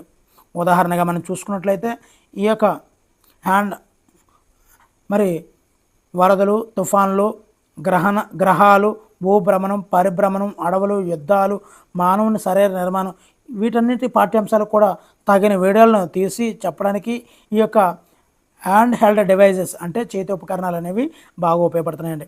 మరి నెటిక్వెట్స్ అంటే అంతర్జాల వినియోగంలో ఉన్నటువంటి ఆచార వ్యవహారాలు లేదా మర్యాదలు ఏ విధంగా ఉంటాయో ఒక్కసారి చూద్దామండి. మరి Facebook, Twitter, WhatsApp, Gmail, Yahoo mail, Google plus, LinkedIn లాంటి బ్లాగులు, ఫారంలు, సోషల్ మీడియా వెబ్సైట్లో అంతర్జాలాన్ని వినియోగించే ఇతర సందర్భాల్లో మనం కొన్ని ఆచార వ్యవహారాలు పాటించాల్సి ఉంటుందండి. వీటిని మనము నెటిక్వెట్స్ అంటారు. ఇందు గురించి అంటే మొత్తం చదువుతుంటే ఆ యొక్క టాపిక్ మొత్తం మీ బ్రెయిన్లోకి వెళ్ళడమే నా ఉద్దేశం అండి. మిత్రులు గమనించాలి, తప్పనిసరిగా లైక్ చేయండి. లైక్ చేయడం లేదు. మరి మిత్రులు చాలామంది చూస్తున్నారు కానీ లైక్ చేయడం లేదు. లైక్ చేయకపోవడం వల్ల ఎక్కువ మందికి వీడియో షేర్ అవ్వదండి. మరి మీకోసమని చెప్పి ఇంత సమయాన్ని వెచ్చించి మీకోసం చేయడం జరుగుతుంది, లాభాపేక్ష లేకుండా. మరి మీరు సహకరించగలరని కోరుకుంటున్నానండి. ఓకేనండి. మరి వ్యక్తులతో చాటింగ్ లేదా ఇతర సంభాషణలు జరిపేటప్పుడు ఎలా చేయకూడదు, అమర్యాదపూర్వకంగా ఉండకూడదు, అసభ్యంగా ప్రవర్తించడము, అసందర్భంగా ప్రతిస్పందించడము, అసత్య సమాచారాన్ని ఇవ్వడము, చట్ట వ్యతిరేక కార్యకలాపాలు నిర్వహించడము, ప్రోత్సహించడం అయితే చేయరాదండి. ఇతరుల వ్యక్తిగత సమాచారాన్ని బహిర్గతపరచడము, సమాచారాన్ని దొంగిలించడము, అనుమతి లేకుండా ఫోటోలు, సాఫ్ట్వేర్లు, సమాచారం వంటివి వాడటం చేస్తే సైబర్ చట్ట పరిధిలో చర్యలు తీసుకోబడతాయి. వీటన్నిటి కూడా నెటిక్వెట్స్లో భాగంగా చెప్పడం జరుగుతుందండి. మరి ఇంటర్నెట్ వినియోగంలో చెప్పాల్సినటువంటి అంశాన్ని క్లుప్తంగా చెప్పడం కూడా ఒక నెటిక్వెట్లో ఒక భాగమేనండి. ఇతరుల పట్ల గౌరవభావంతో మసలటము, సరైన సమాచారాన్ని నిర్ధారించుకున్న తర్వాతనే దానిని ఇతరులకు పంపడము, ఇతరుల ఏకాంతాన్ని గౌరవించడము, భాషను సరళంగా ఉపయోగించడము మొదలైనటువంటి మర్యాదలను అయితే పాటించాల్సి ఉంటుందండి. మరి విలువ లేనటువంటి సమాచారాన్ని అంటే స్పామ్ అందరికీ పంపడము, వాటికి అనవసరంగా ప్రతిస్పందించడం అయితే చేయరాదండి. మనం పంపే ప్రతి అంశానికి కూడా ఒక హెడ్డింగ్, ఒక విషయం క్లుప్తంగా ఉండేలా చూసుకోవాలండి. మరి ఐసీటీలో భాగంగా జాతీయ రాష్ట్ర ప్రభుత్వ విధానాలు ఏ విధంగా ఉన్నాయి అనేది చూద్దామండి. ఇక్కడ జాతీయ ఐసీటీ విధానం ఏ విధంగా ఉంది అనేది ఒకసారి చూద్దామండి. NPICT-SC 2012కి సంబంధించిందండి. మరి ఇది కేంద్ర ప్రభుత్వం ప్రకటించినటువంటి ఉన్నత పాఠశాలలో సమాచార ప్రసార సాంకేతికత ఈ క్రింది విషయాలను మనం గమనించవచ్చండి. మరి చూద్దామండి, విజన్ అంటే ఏమిటి? ఇది జాతీయంగా చెప్పిందండి. పోటీ ప్రపంచానికి ధీటుగా మన దేశ సాంఘిక ఆర్థిక సుస్థిరాభివృద్ధి సాధనకు తగిన జ్ఞాన సమాజ నిర్మాతలుగా యువతను సిద్ధం చేయడం అనేది విజన్ అండి. మరి మిషన్ అంటే ఏమిటి అంటే అందుబాటు, నాణ్యత, సమర్థతలను పాఠశాల వ్యవస్థలో పెంపొందించడానికై ఐసీటీ వనరులు, కృత్యాలను వినియోగించగలడం అనేది మిషన్లో భాగమండి. మరి జాతీయ ఐసీటీ విధానంలో భాగంగా ప్రధాన అంశాలని ఇప్పుడు మనం చూద్దామండి. ఐసీటీ సమాజానికి తగిన వాతావరణాన్ని కల్పించాలండి. మరి ఐసీటీ అక్షరాస్యత ద్వారా జాతీయ నిర్మాణానికి తోడ్పడేలా ఐసీటీ సమాజాన్ని అయితే సిద్ధం చేయడం అండి.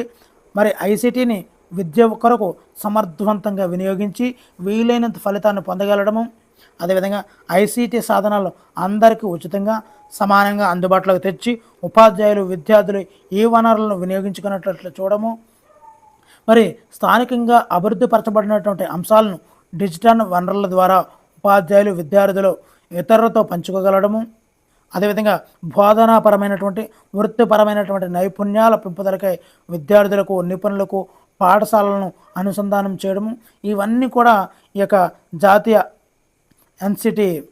ఐసీటీ వాళ్ళు రూపొందించడం జరిగిందండి. ఇప్పుడు రాష్ట్ర ప్రభుత్వం యొక్క విధానం చూసినట్లయితే నాణ్యత కలిగినటువంటి జీవన ప్రమాణాలు విద్య ఆరోగ్యాన్ని సాధించి ప్రపంచ స్థాయిలో రాష్ట్రానికి గుర్తింపు తేవడం, అదేవిధంగా గుడ్ గవర్నెన్స్ అంటే ఉత్తమ పాలన ద్వారా ఐటీ ఎలక్ట్రానిక్స్ సహాయంతో విద్య వ్యవసాయాలను అభివృద్ధిపరిచి ఉద్యోగాలను కల్పించడము, ఇవన్నీ కూడా ఐసీటీలో భాగంగా ఉండాలి అని చెప్పడం అయితే జరుగుతుందండి.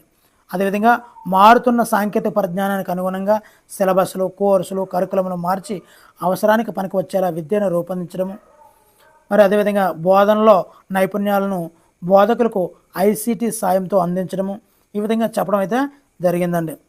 ఇక్కడ గత వీడియోలలో రాష్ట్ర ప్రభుత్వం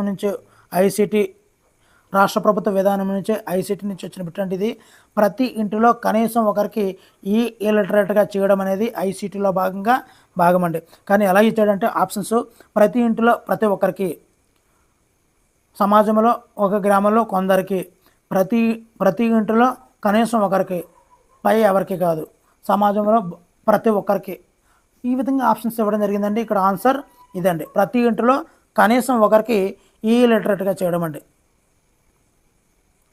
ఓకేనండి. ఇక్కడ ఐసీటీ ఆధారిత అభ్యసన ప్రక్రియల గురించి చూసుకున్నట్లయితే ఇక్కడ వర్చువల్ క్లాస్ రూమ్ అనేది చాలా ఇంపార్టెంట్ అండి. అంటే కృత్రిమ తరగతి గది బోధన అండి. కృత్రిమ తరగతి గది బోధనని మనము వర్చువల్ క్లాస్ రూమ్ అని కూడా పిలుస్తుంటామండి. ఓకేనండి. మరి ఇక్కడ కొన్ని ఇంపార్టెంట్ ఇవ్వడం జరిగిందండి. మరి చాలా వరకు పాఠశాలలో ఎడ్యుషాట్ టెర్మినల్స్ డిటిహెచ్ సౌకర్యం అయితే కల్పించనుందండి. అదేవిధంగా తద్వారా మన టీవీ దూరదర్శన్ మొదలైన ఛానల్ ద్వారా ప్రత్యక్ష పరోక్ష పద్ధతిలో పాఠాలు బోధింపబడుతున్నాయి. వీటిని విద్యార్థులకు 100% అందుబాటులోకి తేవలసిన అవసరం అయితే ఉందండి.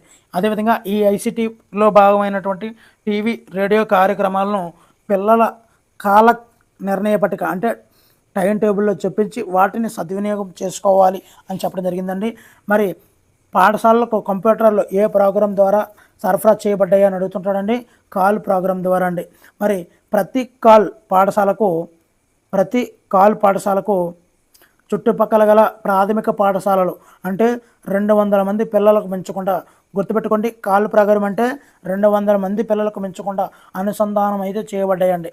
మరి కాల్లో భాగంగా ఇవ్వబడినటువంటి సీడీలు, ఎన్ని సీడీలు కాల్ ప్రోగ్రాంలో ఇవ్వబడ్డాయి అంటే 64 సీడీలు.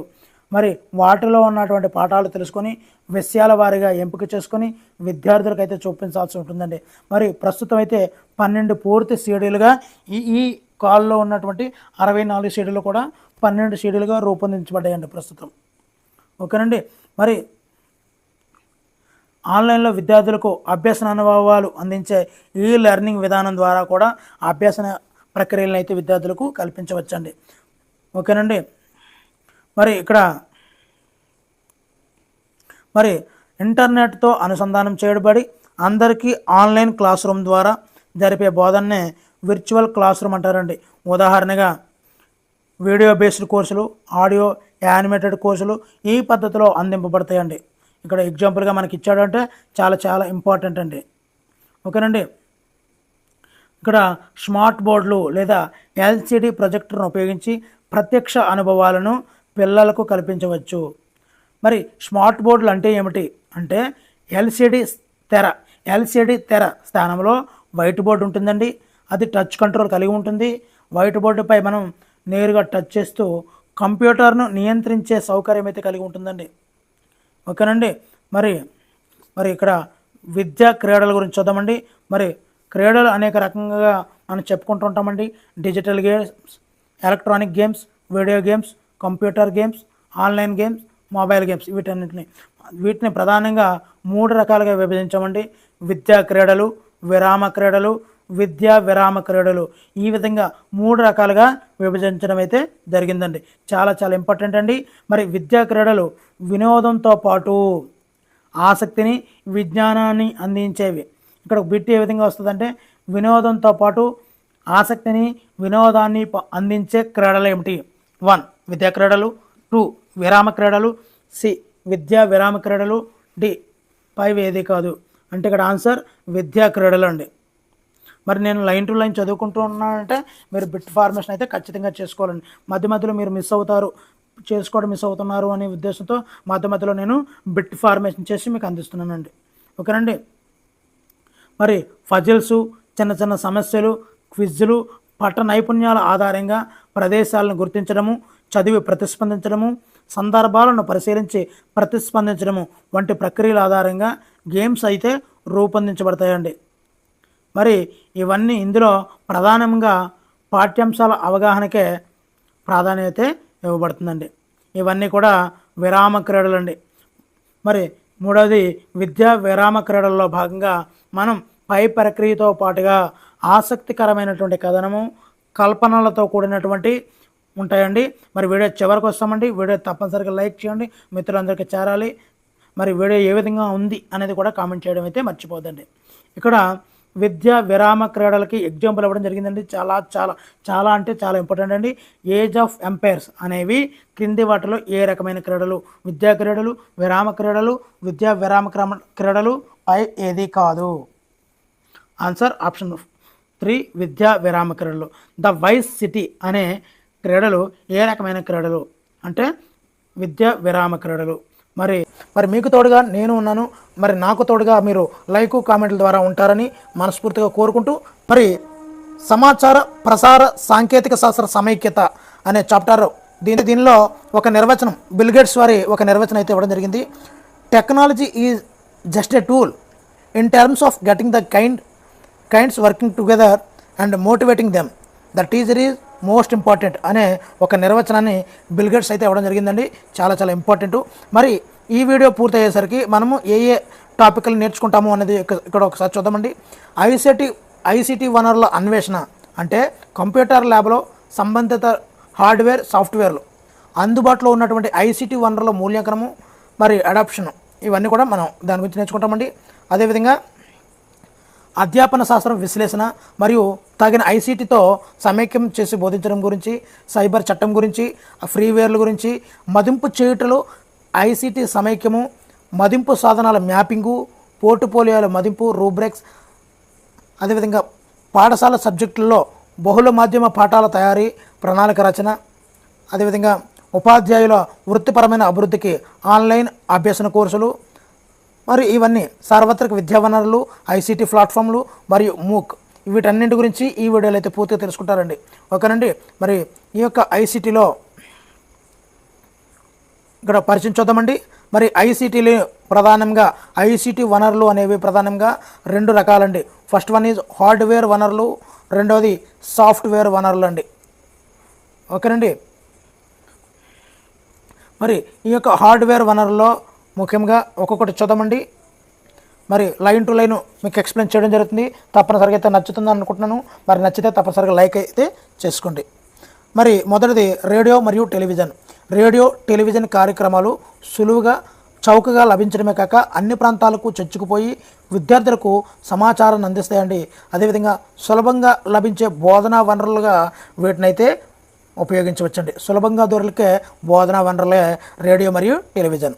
మరి కంప్యూటర్ మరియు ఇంటర్నెట్ అనే హార్డ్వేర్ విభాగంలో చూద్దామండి. మరి బోధనాభ్యసన ప్రక్రియలో కీలక స్థానం వీటిది ఏంటండి? కంప్యూటర్ మరియు ఇంటర్నెట్.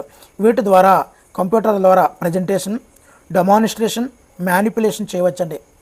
అదేవిధంగా simulation, tutorial, virtual laboratory, visualisation, graphics, రిప్రజెంటేషన్లు చేపట్టవచ్చండి. అదేవిధంగా ఇంటరాక్టివ్ బోర్డులు, మరి స్మార్ట్ బోర్డును టచ్ కంట్రోల్తో సాధారణ కంప్యూటర్ లాగా వాడవచ్చండి. అదేవిధంగా స్మార్ట్ బోర్డులో ఇంటరాక్టివ్ బోర్డు, కంప్యూటరు, ప్రొజెక్టర్ ఇవైతే ఉంటాయండి. అదేవిధంగా డివిటి అంటే డిజిటల్ విజన్ టచ్ పరిజ్ఞానం. డిజిటల్ విజన్ టచ్ పరిజ్ఞానము మరియు యాక్టివ్ డిజిటైజర్ వాడతామండి.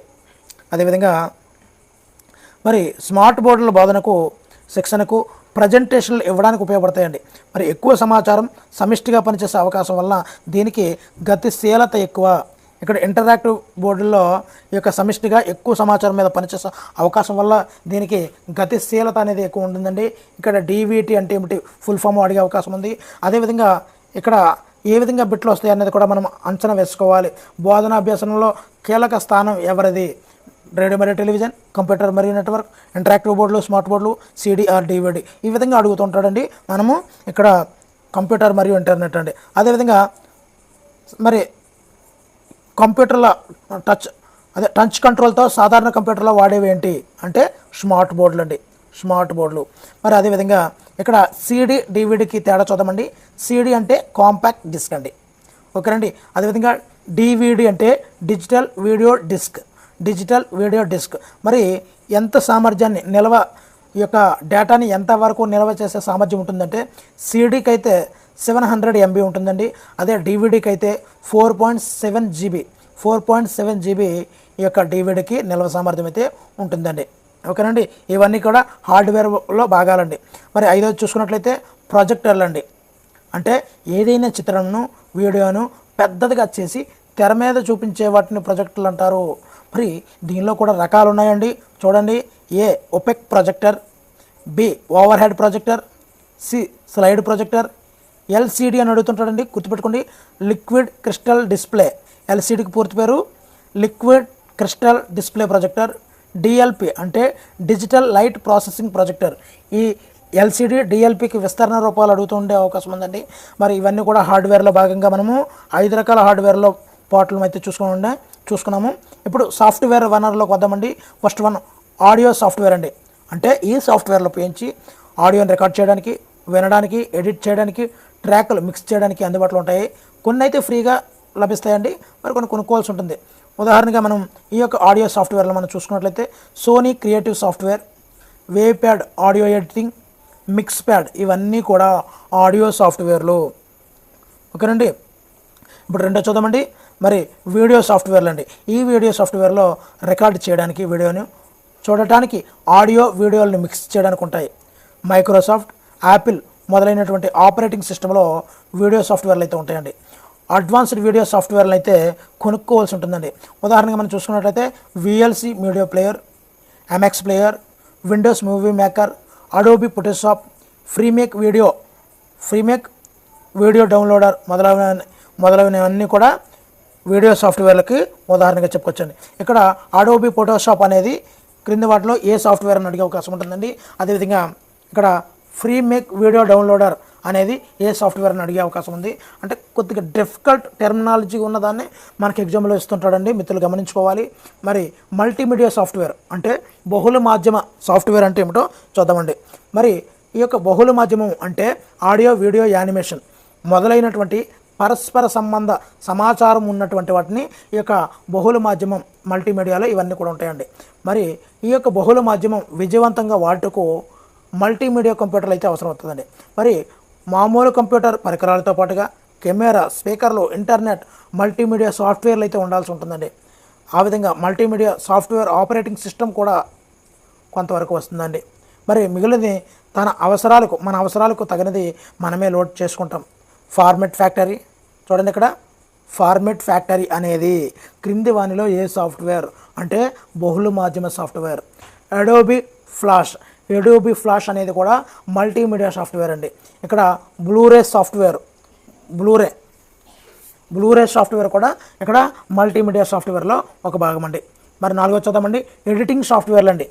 మరి ఈ యొక్క వీడియోలన్నింటిని కూడా మేము ఈ ఎడిటింగ్ సాఫ్ట్వేర్లోనే తయారు చేసి మీకు అందించడం జరుగుతుందండి. ఆడియో, వీడియో, గ్రాఫిక్స్లకు అవసరమైన విధంగా కంప్యూటర్ సహాయంతో మార్చుకునేందుకు తోడ్పడే సాఫ్ట్వేర్ని ఎడిటింగ్ సాఫ్ట్వేర్ అంటారండి. ఉదాహరణగా మనం చూసుకున్నట్లయితే వేవ్ ప్యాడ్ ఇది చూసినట్లయితే వీడియో ప్యాడ్ అనేది వీడియో సాఫ్ట్వేర్ అనుకుంటాం, కానీ ఇక్కడ ఎడిటింగ్ సాఫ్ట్వేర్ అండి.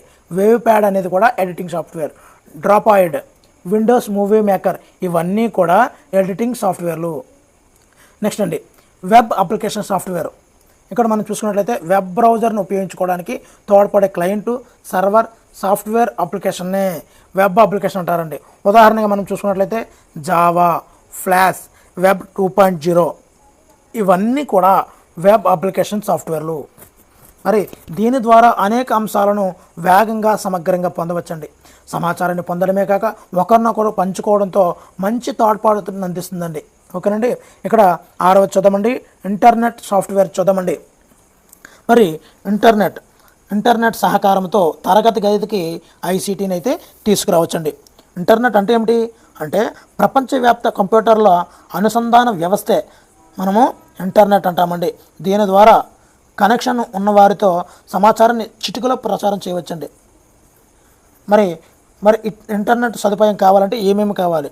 Computer, modem, telephone, browser software, internet service provider సభ్యత్వం అయితే ఉండాలండి.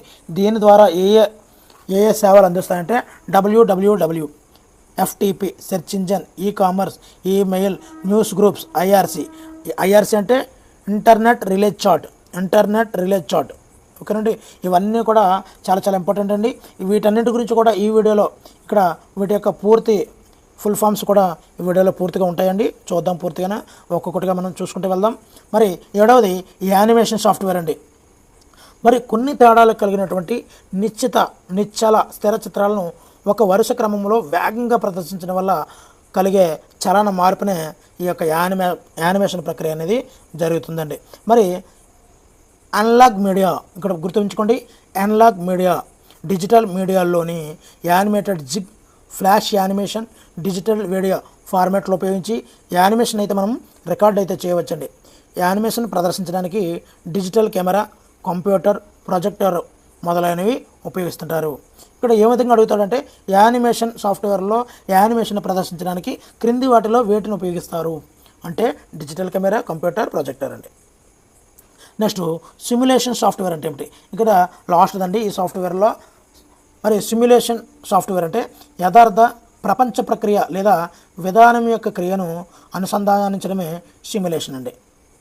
సిమ్యులేషన్ అనేది వర్చువల్గా ఉంటే దాన్ని వర్చువల్ సిమ్యులేషన్ అంటారు. యథార్థ పరిస్థితుల్లో శిక్షణ ఇవ్వడం, టెస్టింగ్ చేయడము, ప్రయోగం నిర్వహించడం వీలు కాకపోతే సిమ్యులేషన్ను ఉపయోగిస్తామండి. అంటే యథార్థతకు దగ్గరగా ఉన్నదండి. మరి యథార్థతకు ప్రతిరూపంగా సిమ్యులేషన్ను వినియోగించుకోవచ్చండి. ఇక్కడ ఐసీటీ వనరుల మూల్యాంకనము మరియు స్వీకారం ఏ విధంగా ఉంది అనేది ఒకసారి చూద్దామండి. టెలికొలాబరేషన్ అంటే ఏమిటో చూద్దామండి. టెలికొలాబరేషన్ విద్యా ప్రణాళికకు అనువైనటువంటి అవసరాల కోసం వెబ్ వనరులు, సహకార పరికరాల వ్యవస్థీకృత వినియోగాన్ని కొలాబరేషన్ అంటామండి. అంటే ఉదాహరణగా చెప్పుకోవాలంటే వివిధ ప్రాంతాల్లో ఉన్నవారు వేరు ప్రాంతాల్లో ఉంటారు కదండి, వాళ్ళండి ఇంటర్నెట్ పరికరాలు మరియు వనరుల ద్వారా విద్యాపరంగా కలిసి పనిచేయడమే టెలికొలాబరేషన్. ఇప్పుడు వర్క్ ఫ్రమ్ హోమ్ ఉంటుంది, ఒకే సంబంధించినటువంటి విద్యకు సంబంధించింది అనుకోండి, వేరు ప్రాంతాల్లో ఉంటూ ఒకే అంశం మీద పనిచేయడమే దీన్ని టెలికొలాబరేషన్ అంటారండి. మరి అభ్యాసకులను ఆసక్తిగా, సహకారయుక్తంగా, సృజనాత్మకంగా, సమైక్యంగా ఉంచుతుందండి. అదేవిధంగా టెలికొలాబరేషన్ ప్రాజెక్టులు, కృత్యాలలో ఈమెయిల్స్, ఇంటరాక్టివ్ వెబ్సైట్లు బాగా తోడ్పడుతుంటాయండి. మరి రెండోది చూద్దామండి, టెలికాన్ఫరెన్సింగ్. మరి 2 లేదా అంతకన్నా ఎక్కువ ప్రదేశాల్లో ఉన్న ప్రజల మధ్య జరిపే ప్రతిచర్యాత్మక ఎలక్ట్రానిక్ భావ ప్రసారాన్ని టెలికాన్ఫరెన్స్ అంటారు. ఈ టెర్మినాలజీ అనేది యాజ్ ఇట్ ఈజ్గా దింపేస్తాడండి, మీకు ఎటువంటి డౌటు లేదు. ఎగ్జామ్లో ఎటువంటి డౌట్ లేకుండా ఆ టెర్మినాలజీని దింపుతాడు. ఇది దేనిని చూస్తుంది అంటాడు. 2 లేదా ఎక్కువ ప్రదేశాల్లో ఉన్న ప్రజల మధ్య జరిపే ప్రతిచర్యాత్మక ఎలక్ట్రానిక్ భావ ప్రసారాన్ని క్రింది వాటిలో ఏమంటారు? టెలికాన్ఫరెన్స్, టెలికొలాబరేషన్. ఈ విధంగా ఆప్షన్స్ అయితే ఇవ్వడం జరుగుతుంది. మనం టెలికాన్ఫరెన్స్ అయితే సెలెక్ట్ చేయాల్సి ఉంటుందండి. మరి ఈ టెలికాన్ఫరెన్సింగ్లో చర్చలు, ఉపన్యాసాలు, ఎక్స్పర్ట్స్, రిసోర్స్ పర్సన్తో మాట్లాడడం మొదలైనవి అయితే జరుగుతుంటాయండి. అదేవిధంగా డైరెక్ట్గా విద్యార్థికి విషయాలు అందడంతో పాటు అప్పటికప్పుడు తన అనుమానాలను నివృత్తి చేసుకోవడానికి టెలికాన్ఫరెన్స్ అనేది ఉపయుక్తంగా ఉంటుందండి. ఇక్కడ ఐసీటీ సమైక్యము, భాషాంశాలు, గణితము ఇక్కడ చూద్దామండి. ఏ విధంగా విశ్లేషణ చేస్తాము అనేది ఒక్కొక్క సబ్జెక్ట్కి ఒకసారి చూద్దామండి. మరి భాషా పాఠ్యాంశాలను ఐసీటీలో సమైక్యం చేసి ఏ విధంగా చెప్పాలనేది ఒకసారి చూద్దామండి.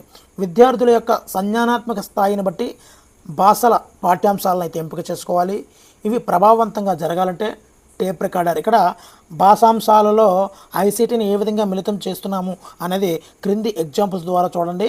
Tape recorder, CD player, video player, language lab, multimedia కంప్యూటర్లు అయితే కావాల్సి ఉంటుందండి. మరి పాఠ్యాంశాలకు అనుగుణంగా వీడియో, ఆడియో లేదా ఇతర ఐసీటీ వనరులను వినియోగించి బోధన అయితే జరగాల్సి ఉంటుందండి. మరి గణితానికి వచ్చేసరికి ఏమేమి ఉండాలి అంటే abacus, calculator, scientific calculator, equation solving calculator, computer లాంటివి ఐసీటీ పరికరాలు గణిత అధ్యయనానికి బాగా ఉపకరిస్తాయండి. మరి విజ్ఞాన శాస్త్రం అంటే సైన్స్కి ఏ విధంగా ఉండాలి అంటే వర్చువల్ రియాలిటీ, సిమ్యులేషన్, విజ్ఞాన శాస్త్ర అంశాల అవగాహనకు బాగా తోడ్పడతాయండి. అదేవిధంగా కంప్యూటర్లు, ట్యాబ్లు, డేటాబేస్, వెబ్ కెమెరాలు, ఆన్లైన్ మెటీరియల్ మొదలైనటువంటి ఐసీటీ వనరులు ఈ యొక్క విజ్ఞాన శాస్త్రానికి ఎంతగానో సహకరిస్తాయండి. మరి సామాజిక శాస్త్రం అంటే సోషియాలజీ. ఇక్కడ మనం చూసుకున్నట్లయితే సామాజిక శాస్త్రం విద్యార్థులకు అర్థవంతంగా వాస్తవికంగా అందాలంటే ఐసీటీ పరికరాలైనటువంటి ఆన్లైన్ మ్యాప్లు, డేటాబేస్, వికీలు, బ్లాగులు, ఆడియో వీడియోలు బాగా ఉపయోగపడతాయండి. ఇక్కడ వికీలు అనేవి దేనికి బాగా ఉపయోగపడతాయి ఇలాంటివి అడుగుతుంటాడండి, మనమైతే గమనించాల్సి ఉంటుందండి. అదేవిధంగా ఇక్కడ స్మార్ట్ ఫోన్లు, కెమెరాలు, డిజిటల్ హుండీ, స్మార్ట్ బోర్డులు, ప్రొజెక్టర్, బ్రాడ్కాస్టింగ్లు, వెబ్ పేజీలు, ఇంటర్నెట్, వర్చువల్ టూల్స్, వికీలు, బ్లాగులు, యానిమేషన్లు, సిమ్యులేషన్లు ఇవన్నీ కూడా ఈ యొక్క సామాజిక శాస్త్రంలో ఎంతగానో ఉపయోగపడతాయండి. మరి ప్రత్యామ్నాయ పద్ధతులు మరియు ఐసీటీ గురించి ఇప్పుడు తెలుసుకుందామండి. ఐసీటీ హార్డ్వేర్, సాఫ్ట్వేర్ వనరుల్లో పాటుగా ప్రత్యామ్నాయ వనరులు పద్ధతులు ఉపయోగించడం వల్ల బోధనాభ్యసన ప్రక్రియ మరింత ప్రేరేపితం అవుతుందండి. మరి ప్రత్యామ్నాయ పద్ధతులు అంటే ఏమిటో కూడా మనం తెలుసుకోవాల్సింది. వికీలు అంటే వికీపీడియాలు, బ్లాగులు, పోడ్కాస్ట్లు, వెబ్ టూల్స్ ఇవన్నీ కూడా ప్రత్యామ్నాయ పద్ధతులు అండి. మరి ఇక్కడ స్కిన్నర్ ప్రవర్తనవాదము, గాగ్నే సంజ్ఞానాత్మక ప్రవర్తనవాదము మొదలైనటువంటి నిర్దేశిత నమూనాలతో ఐసీటీని మమేకం చేయడం ద్వారా జ్ఞాన నిర్మాణం అయితే జరుగుతుందండి. ఈ జ్ఞానం చిరకాలంగా ఉంటుంది.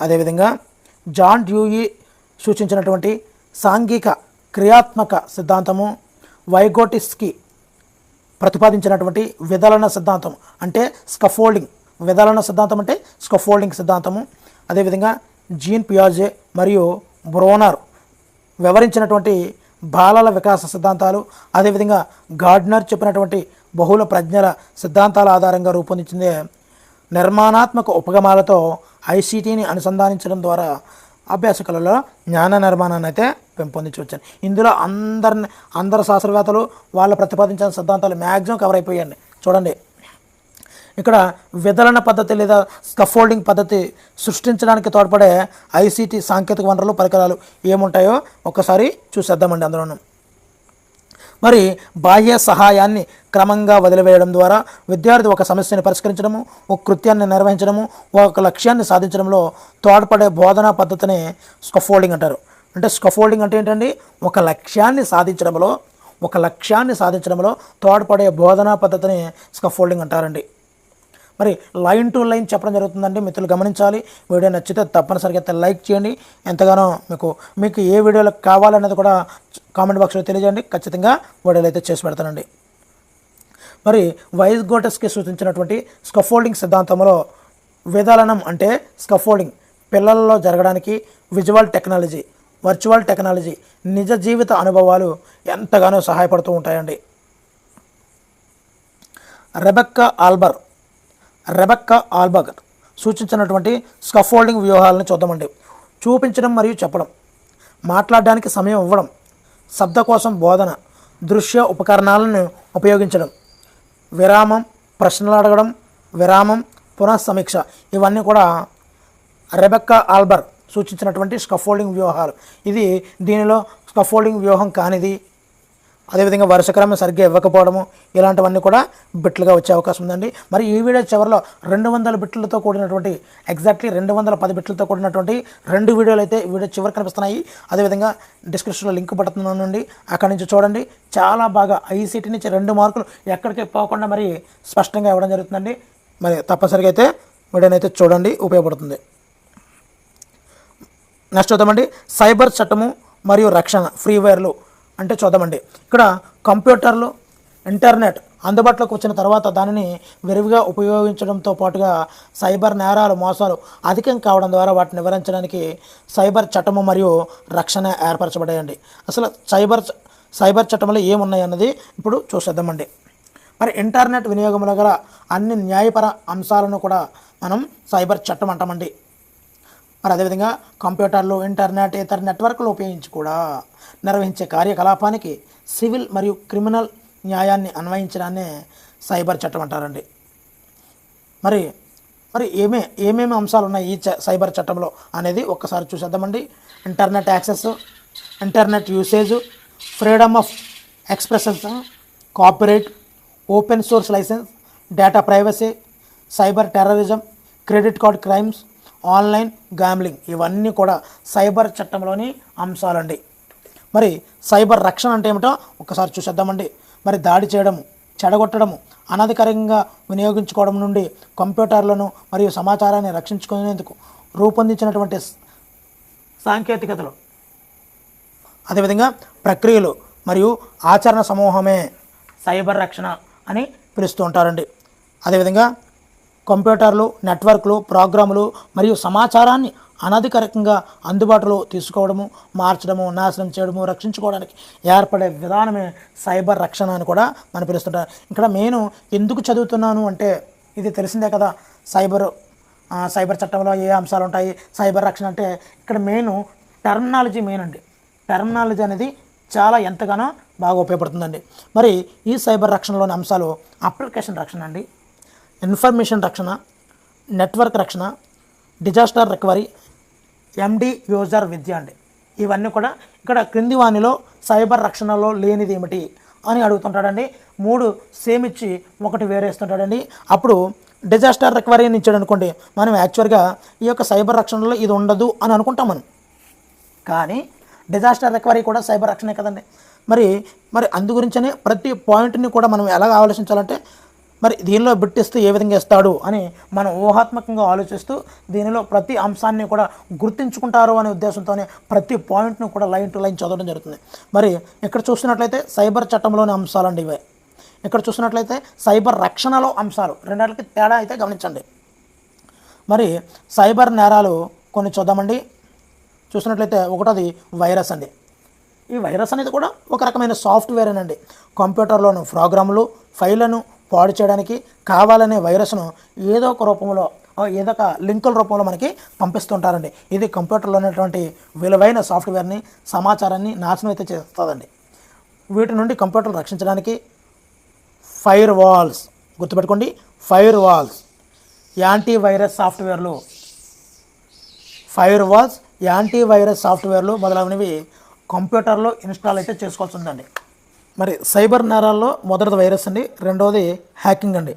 హ్యాకింగ్ అంటే ఆన్లైన్ ద్వారా ఇతర కంప్యూటర్లోని వ్యక్తిగత సమాచారంలోకి చొరబడి దానిని దొంగలించి చట్టవిరుద్ధమైనటువంటి పనులకు వినియోగించడం అయితే జరుగుతుంది. హ్యాకింగ్ నుండి రక్షణ పొందేందుకు కొన్ని సాఫ్ట్వేర్లను కంప్యూటర్లో ఇన్స్టాల్ చేసుకోవాలండి. మరి అనవసరమైనటువంటి సమాచారం జోలికి వెళ్ళకూడదండి. ఓకేనండి. మరి మూడవది సైబర్ నేరాల్లో మూడవది గ్రంథ చౌర్యం. మరి క్రింది వానిలో సైబర్ నేరాలు కానిది ఏంటి అని అడుగుతుంటాడు. మనం మరి ఏకాంత భగ్నం అనేది కూడా ఒక సైబర్ నేరమేనండి. గ్రంథ చౌర్యం అనేది కూడా ఒక సైబర్ నేరమే. ఇందులో గ్రంథ చౌర్యంలో ఇంటర్నెట్లో ఉన్న అనేక అంశాలకు చెందినటువంటి పుస్తకాలను కొందరు తమవిగా ఉపయోగించుకుంటున్నారు. దీనిని నివారించుటకు www.plagiarism.com వంటి సాఫ్ట్వేర్లో కొని ఇన్స్టాల్ అయితే చేసుకోవాలండి. ఓకేనండి. నెక్స్ట్ ఏకాంత భగ్నం అండి. అంటే వ్యక్తులు, వృత్తిదారులు, ఉపాధ్యాయులు, విద్యార్థులు తమ వ్యక్తిగత సమాచారాన్ని నేడు కంప్యూటర్లో ఉంచడం జరుగుతుందండి. అలాంటి సమాచారాన్ని చొరబాటుదారులు సేకరించి దుర్వినియోగం చేయడము, లాభం పొందడానికి ప్రయత్నించడము జరుగుతుందండి. దీని నివారణ గురించి ఏకాంత భగ్నం నివారణ కోసము ఏయుపి అంటే ఆథరైజ్ యూజ్ పాలసీ అమలు చేయాలి. ఇక్కడ బిట్ ఏ విధంగా వస్తుంది అంటే దేని నివారణ కోసం ఏయుపిని అమలు చేయాలి, లేదంటే ఏకాంత భగ్నం నివారణకు ఏ పాలసీని అమలు చేయాలి, ఈ విధంగా అడుగుతుంటాడండి. అదేవిధంగా గ్రంథ చౌర్యాన్ని నివారించుటకు ఎటువంటి సాఫ్ట్వేర్ను కొని ఇన్స్టాల్ చేసుకోవాలి, ఈ విధమైనటువంటి బిట్లు వస్తుంటాయి, మిత్రులైతే గమనించండి. మరి తర్వాత ఐదవది చట్టవిరుద్ధమైనటువంటి డౌన్లోడ్ అంటే సాఫ్ట్వేర్ దొంగతనాలు చేసి పైరసీ అండి. నేడు అనేక కంపెనీల సాఫ్ట్వేర్లు, సినిమాలు తదితర వీడియోలను చట్టవిరుద్ధంగా డౌన్లోడ్ అయితే చేసుకుంటారండి. మరి దీనిని నివారించాలి. చట్టవిరుద్ధమైనటువంటి డౌన్లోడ్లు, పైరసీలు చేయకూడదండి. ఇది కూడా ఒక సైబర్ నేరమేనండి. ఓకేనండి. ఇప్పుడు ఫ్రీవేర్ అంటే ఏమిటో పూర్తిగా చూద్దామండి. ఎలాంటి ఖరీదు లేకుండా ఉచితంగా లభించే సాఫ్ట్వేర్ని ఫ్రీవేర్ అంటామండి. దీనినే మరో పేరు కూడా ఉందండి, షేర్వేర్ అని కూడా పిలుస్తారండి. మరి ఫ్రీవేర్ను ఉచితంగా ఉపయోగించుకోవచ్చు, కానీ దానిని మార్చడం లేదా ఇతరులకు పంచడం కానీ రూపకర్త అనుమతి లేకుండా చేయకూడదండి. ఫ్రీవేర్ అన్ని సమయాల్లో అన్ని అవసరాలకు సరిపోదండి. అలాంటప్పుడు ఫ్రీవేర్ యొక్క అడ్వాన్స్డ్ వెర్షన్లను కొనుక్కోవాల్సి ఉంటుందండి, అంటే ప్రో వెర్షన్స్ అండి. మరి ఫ్రీవేర్ యొక్క ప్రీమియర్ వెర్షన్స్ని అమ్మడం ద్వారా అడ్వర్టైజ్మెంట్ సపోర్ట్ గల ప్రీమియర్ల మూలంగా తయారీదారులు అయితే లాభం పొందుతారండి. ఈ యొక్క ఫ్రీవేర్లకు ఉదాహరణగా ఎగ్జాంపుల్గా ఉన్నాయండి. చాలా చాలా చాలా ఇంపార్టెంట్ అండి. చూడండి ఒకసారి. స్కైప్ అనేది ఒక freeware. Adobe Acrobat Reader, TeamViewer, sound app, CD burner, Firefox, FlashGet, uTorrent, format factory, Winamp, Avast, AVG, Opera ఇవన్నీ కూడా ఉచితంగా లభిస్తాయి. కొన్ని అడ్వాన్స్డ్ వెర్షన్స్లో బీబీ ఎడిట్, ఎక్సన్ వ్యూ వీటిని ఈ యొక్క ఫ్రీవేర్లను కొనవలసి ఉంటుందండి. ఇక్కడ సపోజ్ ఫార్మాట్ ఫ్యాక్టరీ అనేది మనం జనరల్గా అనుకుంటాము, సెట్టింగ్లో ఒక భాగము సిస్టమ్ను మొత్తం ఫార్మాట్ చేయడం కోసము అని అనుకుంటాం. కానీ అది ఒక ఫ్రీవేర్ అండి. ఇది ఒక ఫ్రీవేర్. వినాంప్ ఒక ఫ్రీవేర్. ఓకేనండి. ఈ విధంగా మనం 1-2 సార్లు ఇలాంటి కొత్త ఫ్రీవేర్ల గురించి వచ్చినప్పుడు వాడు ఎగ్జాంపుల్ ఇచ్చాడంటే మాత్రం అందులో ఉన్నటువంటి డిఫికల్టీని చూజ్ చేసుకుంటాడండి ఖచ్చితంగా. మిత్రులు గమనించాలి. మరి ఇక్కడ పోర్ట్ఫోలియో మదింపు అంటే ఏమిటి?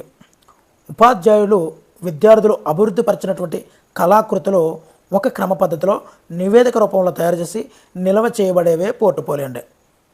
మరి ఈ ఫైళ్ళు కంప్యూటర్లు లేదా ఇతర ఐసిటి సాధనాల ద్వారా కూడా నిల్వ చేయవచ్చండి. మరి ఉదాహరణకు ఒక విద్యార్థికి చెందినటువంటి పోర్ట్ఫోలియోకి ఉదాహరణ ఇస్తున్నాడండి, గమనించండి. ఒక విద్యార్థికి చెందినటువంటి జవాబు పత్రాలు, మౌఖిక, చిత్రలేఖనం మొదలైనటువంటి అన్ని అంశాలను audio, video, power point presentation, scan మొదలైన పద్ధతిలో నెలల వారీగా సంవత్సరాల క్రమంలో నిల్వ ఉంచడం వలన ప్రగతిని అంచనా వేయవచ్చు, పరిపృష్టిని అంటే ఫీడ్బ్యాక్ను ఇవ్వవచ్చును. ఓకేనండి. ఈ ఫోల్డర్లను విద్యార్థుల ద్వారానే నిర్మించి అంశాలను భద్రపరిచేలా ఉపాధ్యాయులు సలహాలు ఇవ్వవచ్చు, సూచనలు ఇవ్వవచ్చు. ఒక పద్యాన్ని పాడి రికార్డు చేసుకొని విన్న తర్వాత ఒక విద్యార్థి రాగయుక్తంగా పాడగల సామర్థ్యాన్ని పెంచుకునే ప్రయత్నం అయితే చేయగలండి. ఈ విధంగా కొన్ని అంశాలను విద్యార్థులే పోర్ట్ఫోలియోల్లో చేర్చవచ్చు, మరికొన్ని ఉపాధ్యాయులు చేర్చవచ్చు. నెక్స్ట్ ఇప్పుడు రూబ్రిక్స్ అంటే ఏమిటి? రూబ్రిక్ యొక్క ప్రధాన ఉద్దేశం విద్యార్థుల స్థాయిలను, సాధనల్ని మదింపు చేయడాన్ని మనము రూబ్రిక్ అంటామండి. విద్యార్థుల నిర్మిత ప్రతిస్పందనల నాణ్యతను మూల్యాంకనం చేయడానికి ఉపయోగించే స్కోరింగ్ గైడ్నే రూబ్రిక్ అంటారండి. మరి రూబ్రిక్లో ఉండే అంశాలు ఏమిటి అన్నది ఒకసారి చూసేద్దామండి. విద్యార్థి ప్రతిస్పందనపై నిర్ణయానికి తీసుకోవడము ఆధారంగా ఎక్కువ లక్షణాలు, 1 లేదా ఎక్కువ లక్షణాలు ఆ అంశాలని పరిగణలో తీసుకోవడం రూబ్రిక్లో ప్రధానమైనటువంటి అంశం అండి. అదేవిధంగా రెండోది ప్రతి అంశం యొక్క అర్థాన్ని వివరించే నిర్వచనాలు మరియు ఉదాహరణలు ఇవ్వడం కూడా రూబ్రిక్లో ఉండే అంశం అండి. మరి ప్రతి అంశం యొక్క స్థాయిని నిర్ధారించడానికి అవసరమైనటువంటి స్కోరింగ్ స్కేల్ విలువలు కూడా ఈ రూబ్రిక్లో ఉంటాయండి. మరి ఈ రూబ్రిక్ని తయారు చేయడంలో సోపానాలు అండి చాలా చాలా ఇంపార్టెంట్ అండి. ఇక్కడ గుడ్రిచ్ స్కోరింగ్ రూబ్రిక్ నిర్మించింది ఎవరు అని అడుగుతాడండి, గుడ్రిచ్. అందులో కొన్ని సోపానాలను అయితే గుడ్రిచ్ ప్రతిపాదించడం జరిగింది. అవి చూద్దామండి. విద్యార్థులకి వివిధ రూబ్రిక్ నమూనాలని చూపించాలండి. మరి విద్యార్థులు రివ్యూ చేయడం కోసం వారికి వైవిధ్యభరితమైనటువంటి కొన్ని నమూనా అసైన్మెంట్స్ అంటే నియోజనాలు ఇవ్వాలండి. మరి స్కోరింగ్ రూబ్రిక్లో ఉండాల్సినటువంటి అంశాల పట్టికను తయారు చేసి దానిని చర్చకు పెట్టాలి. మరి రూబ్రిక్ నమూనాల్లో నమూనాలను ఆచరణలో పెట్టి చూడాలి. అదేవిధంగా పరిపృష్టి ఆధారంగా రూబ్రిక్ పనిని పునఃసమీక్ష చేయాలి. ఆచరణ పునఃసమీక్ష. మరి చివరిగా విద్యార్థుల పనిని మదింపు చేయాలి.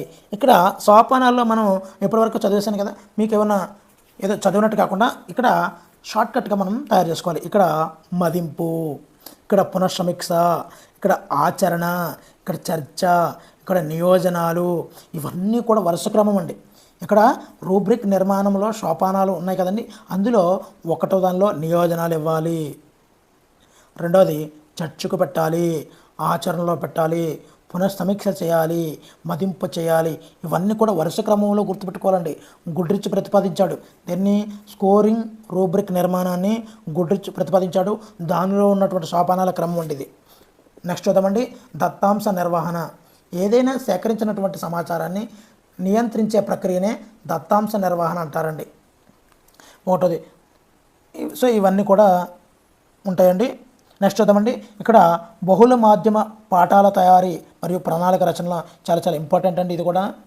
మరి ఈ యొక్క ప్రణాళిక విధానంలో పాటించవలసినటువంటి సోపానాలు ఏమిటంటే విద్యార్థులు పొందే నైపుణ్యాలు, పాఠ్యాంశ బోధన లక్ష్యాలు, మల్టీమీడియా పాఠం అమలుపరచడం, ఇవన్నీ కూడా సోపానాలండి. నెక్స్ట్ చూస్తున్నట్లయితే ఇంటరాక్టివ్ బోర్డ్, ఈ పాల్ సహాయము, ప్రొజెక్టర్ సహాయము, బ్లాగ్ సహకారము, పవర్ పాయింట్ స్లైడ్స్ తయారీ ద్వారా ఏ విధంగా చెప్పాలి అన్నది. పాఠ్యాంశంలో అంతటా ఫార్మేటివ్ మదింపు అయితే జరుగుతుండాలండి. అసలు ఫార్మేటివ్ అంటే కంటిన్యూస్ కాంప్రహెన్షన్గా విద్యార్థి పాఠంతో పాటు ఏ విధంగా పాల్గొంటున్నాడు, యాక్టివ్గా అంటున్నాడా లేదా, రాస్తున్నాడా లేదా, ఇచ్చిన ప్రశ్నలకు సమాధానం చెప్తున్నాడా లేదా, మౌఖికంగా అడుగుతున్నటువంటి ప్రశ్నలకు సమాధానం యాక్టివ్గా ఇస్తున్నాడా లేదా, లేదంటే సంకోచిస్తున్నాడా, ఇవన్నిటిని కూడా ఫార్మేటివ్ మదింపు జరుగుతూ ఉండాలండి. అదేవిధంగా స్టూడెంట్ రెస్పాన్స్ సిస్టంలో సమాధానాలు అయితే రాబట్టగలగాలండి. ఇక్కడ ఎక్స్టెన్షన్ ప్రాజెక్టులు అంటే ఏమిటి అంటే, ఇక్కడ బహుళ మాధ్యమ పాఠ్యాంశాలు తయారు చేయడానికి, ప్రజెంట్ చేయడానికి విషయాల వారీగా ఇంటర్నెట్లో టెంప్లెట్స్ అందుబాటులోకి ఉన్నాయండి. వాటి ఆధారంగా బహుళ మాధ్యమంలో పాఠ్యాంశాలు తయారు చేసుకొని తరగతి గదిలో కంప్యూటర్, అంతర్జాలం, ఇంటర్నెట్, ఇంటరాక్టివ్ వైట్ బోర్డ్ సహాయంతో చక్కగా ప్రజెంట్ చేయవచ్చండి. దీనిని మనం ఏమంటాము, ఎక్స్టెన్షన్ ప్రాజెక్టులు అని కూడా అంటుంటామండి.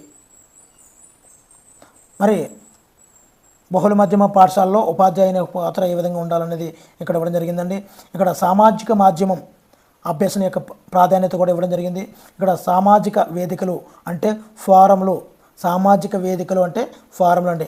ఉదాహరణగా ఎపెక్స్ అనేది క్రింది వాటిలో ఏది అంటే సామాజిక వేదిక, బ్లాగ్, ట్విట్టరా, ఈ విధంగా అడుగుతుంటాడండి. అంటే ఇది సామాజిక వేదిక ఫారం అండి. అదేవిధంగా AP maths form, AP subjects form అండి. అదేవిధంగా బ్లాగుల విషయానికి వస్తే ఇక్కడ బ్లాగ్ స్పాట్, వీబ్లీ వెబ్సైట్లు ఇవి బ్లాగులోకి వస్తుంటాయండి. ఓకేనండి. ఇంకా ట్విట్టర్లోకి వస్తే ట్విట్టర్లో ట్వీట్లు అని పిలుస్తారండి. ట్విట్టర్లో మనం సెండ్ చేయడాన్ని ట్వీట్ అంటాం. దీనిలో 140 అక్షరాలు గల మెసేజ్ను అకౌంట్ కలిగినటువంటి వినియోగదారులు చదువుకోవచ్చండి. అంటే మెసేజ్ చేయడానికి 140 అక్షరాలు మాత్రమే ఉపయోగించగలమండి ట్విట్టర్లో. దీన్ని మనం ట్వీట్స్ అంటాం అన్నమాట. ఓకేనండి. మరి ఒక online social networking media Twitter అండి. అదేవిధంగా ఇక్కడ ఫేస్బుక్ చూద్దామండి. ఒక శక్తివంతమైన online social networking service media అండి. సర్వీస్ మీడియా ఇది నెట్వర్కింగ్ మీడియా. ఇక్కడ అదే గుర్తుంచుకోవాలి మనం. Social networking media Twitter, social networking service media Facebook. రెండాటికి చిన్న డిఫరెన్స్ ఉంది. ఆ డిఫరెన్స్ని పట్టగలిగితే మనకు ఆన్సర్లో మార్కులు అనేది ఎక్కడికి పోవండి. మరి ఫేస్బుక్లో ప్రొఫైల్ ఏర్పాటు చేసుకొని మిత్రులను, ఇతర వినియోగదారులను ఆహ్వానించవచ్చు. ఒకరి అభిప్రాయాలను, ఆలోచనలను, అంశాలను ఇతరులతో పంచుకోవచ్చు. వీటి ద్వారా విద్యార్థులు విద్యా విషయాలను అయితే పంచుకోవచ్చు, తెలుసుకోవచ్చు, పెంపొందించుకోవచ్చు అండి. నెక్స్ట్ వాట్సాప్ అండి. ఇది ఒక online smart phone social networking media అండి. దీనిలో అకౌంట్ని ఏర్పాటు చేసుకుని ఫోటోలు, చిత్రాలు, వీడియోలు, ఆడియోలు, సమాచారం అన్ని గ్రూప్ సభ్యులకు అందించుకోవచ్చండి. సామూహిక సంభాషణలు, గ్రూప్ చాట్స్ నిర్వహించుకోవచ్చు. సో ఇవన్నీ కూడా మనకు తెలిసిందే. ఇక్కడ లింక్డ్ఇన్ అంటే ఏమిటో చూద్దామండి. ఇది మరో ముఖ్యమైనటువంటి ఆన్లైన్ సోషల్ నెట్వర్కింగ్ మీడియా అండి. Online social networking media LinkedIn.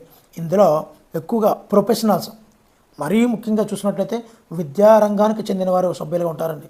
వీరంతా కూడా తమ అభిప్రాయాలని లింక్డ్ఇన్లో పంచుకుంటుంటారు. మరి ఇక గూగుల్ ప్లస్ చూద్దామండి. ఇది ఒక చర్చా వేదిక. క్రింది వాణిలో చర్చా వేదిక ఏది? లింక్డ్ఇన్, వాట్సాప్ ఈ విధంగా అడుగుతుంటాడు. ఇక్కడ ఆన్సర్ గూగుల్ ప్లస్. ఓకేనండి. నెక్స్ట్ మరి ఆన్లైన్ కోర్సుల వల్ల ప్రయోజనాలు. నిరంతర విద్యను పొందవచ్చును, ఇంటి వద్దనే ఉండే విద్యను పొందవచ్చును, వృత్తిపరమైనటువంటి అభివృద్ధి పొందవచ్చు, ఇష్టమైన సబ్జెక్ట్ని ఎంపిక చేసుకోవచ్చండి. ఓకేనండి. నెక్స్ట్ చూద్దామండి. ఇక్కడ ఐసిటి ప్లాట్ఫామ్లో మూక్ అంటే ఏమిటి? ఇక్కడ మనం చూసినట్లయితే అనియత విద్యను పొందాలనుకున్నప్పుడు అనియత విద్యా కార్యక్రమాలు, సార్వత్రిక విద్యా వనరులు మరియు సార్వత్రిక ఆన్లైన్ కోర్సులు అనేది తోడ్పడతాయండి. ఓఈఆర్ అంటే గత వీడియోలో చెప్పడం జరిగింది. ఇప్పుడు మీకు ఓఈఆర్ అంటే ఆన్సర్ తెలిస్తే, ఎక్స్పాండెడ్ ఫామ్ తెలిస్తే తప్పనిసరిగా అయితే కామెంట్ చేయండి. మరి ఇక్కడ భారీ సార్వత్రిక ఆన్లైన్ కోర్సులు అంటే మూక్కి పూర్తి ఫుల్ ఫామ్ చూద్దామండి. Massive open online courses. Massive open online courses MOOC అంటే వెబ్ ద్వారా అందరికీ అందుబాటులో ఉండి ఎవరైనా చేయడానికి వీలున్న ఆన్లైన్ కోర్సులను మూక్ అని పిలుస్తారండి. ఇందులో భాగంగా విద్యార్థులకు కోర్సులకు అనుగుణంగా తగు మెటీరియల్తో పాటుగా వీడియోలు, ప్రశ్నలు, సందేహాలకు వీలుగా ఫారములు కూడా నిర్వహించబడతాయండి. ఓకేనండి. వాటిన్నిటిని కూడా భారీ సార్వత్రిక ఆన్లైన్ కోర్సు అని కూడా అంటుంటారండి. మరి వీడియో నచ్చితే తప్పనిసరిగా అయితే లైక్ చేయండి. మరి మూక్కు ప్లాట్ఫామ్ ఓపెన్ ఎక్స్ అండి. ఇక్కడ స్వయం అంటే ఏమిటో చూద్దామండి. ఇక్కడ మూక్ కోసం స్వయం అనే ఒక సంస్థను అయితే ఏర్పాటు చేశారండి.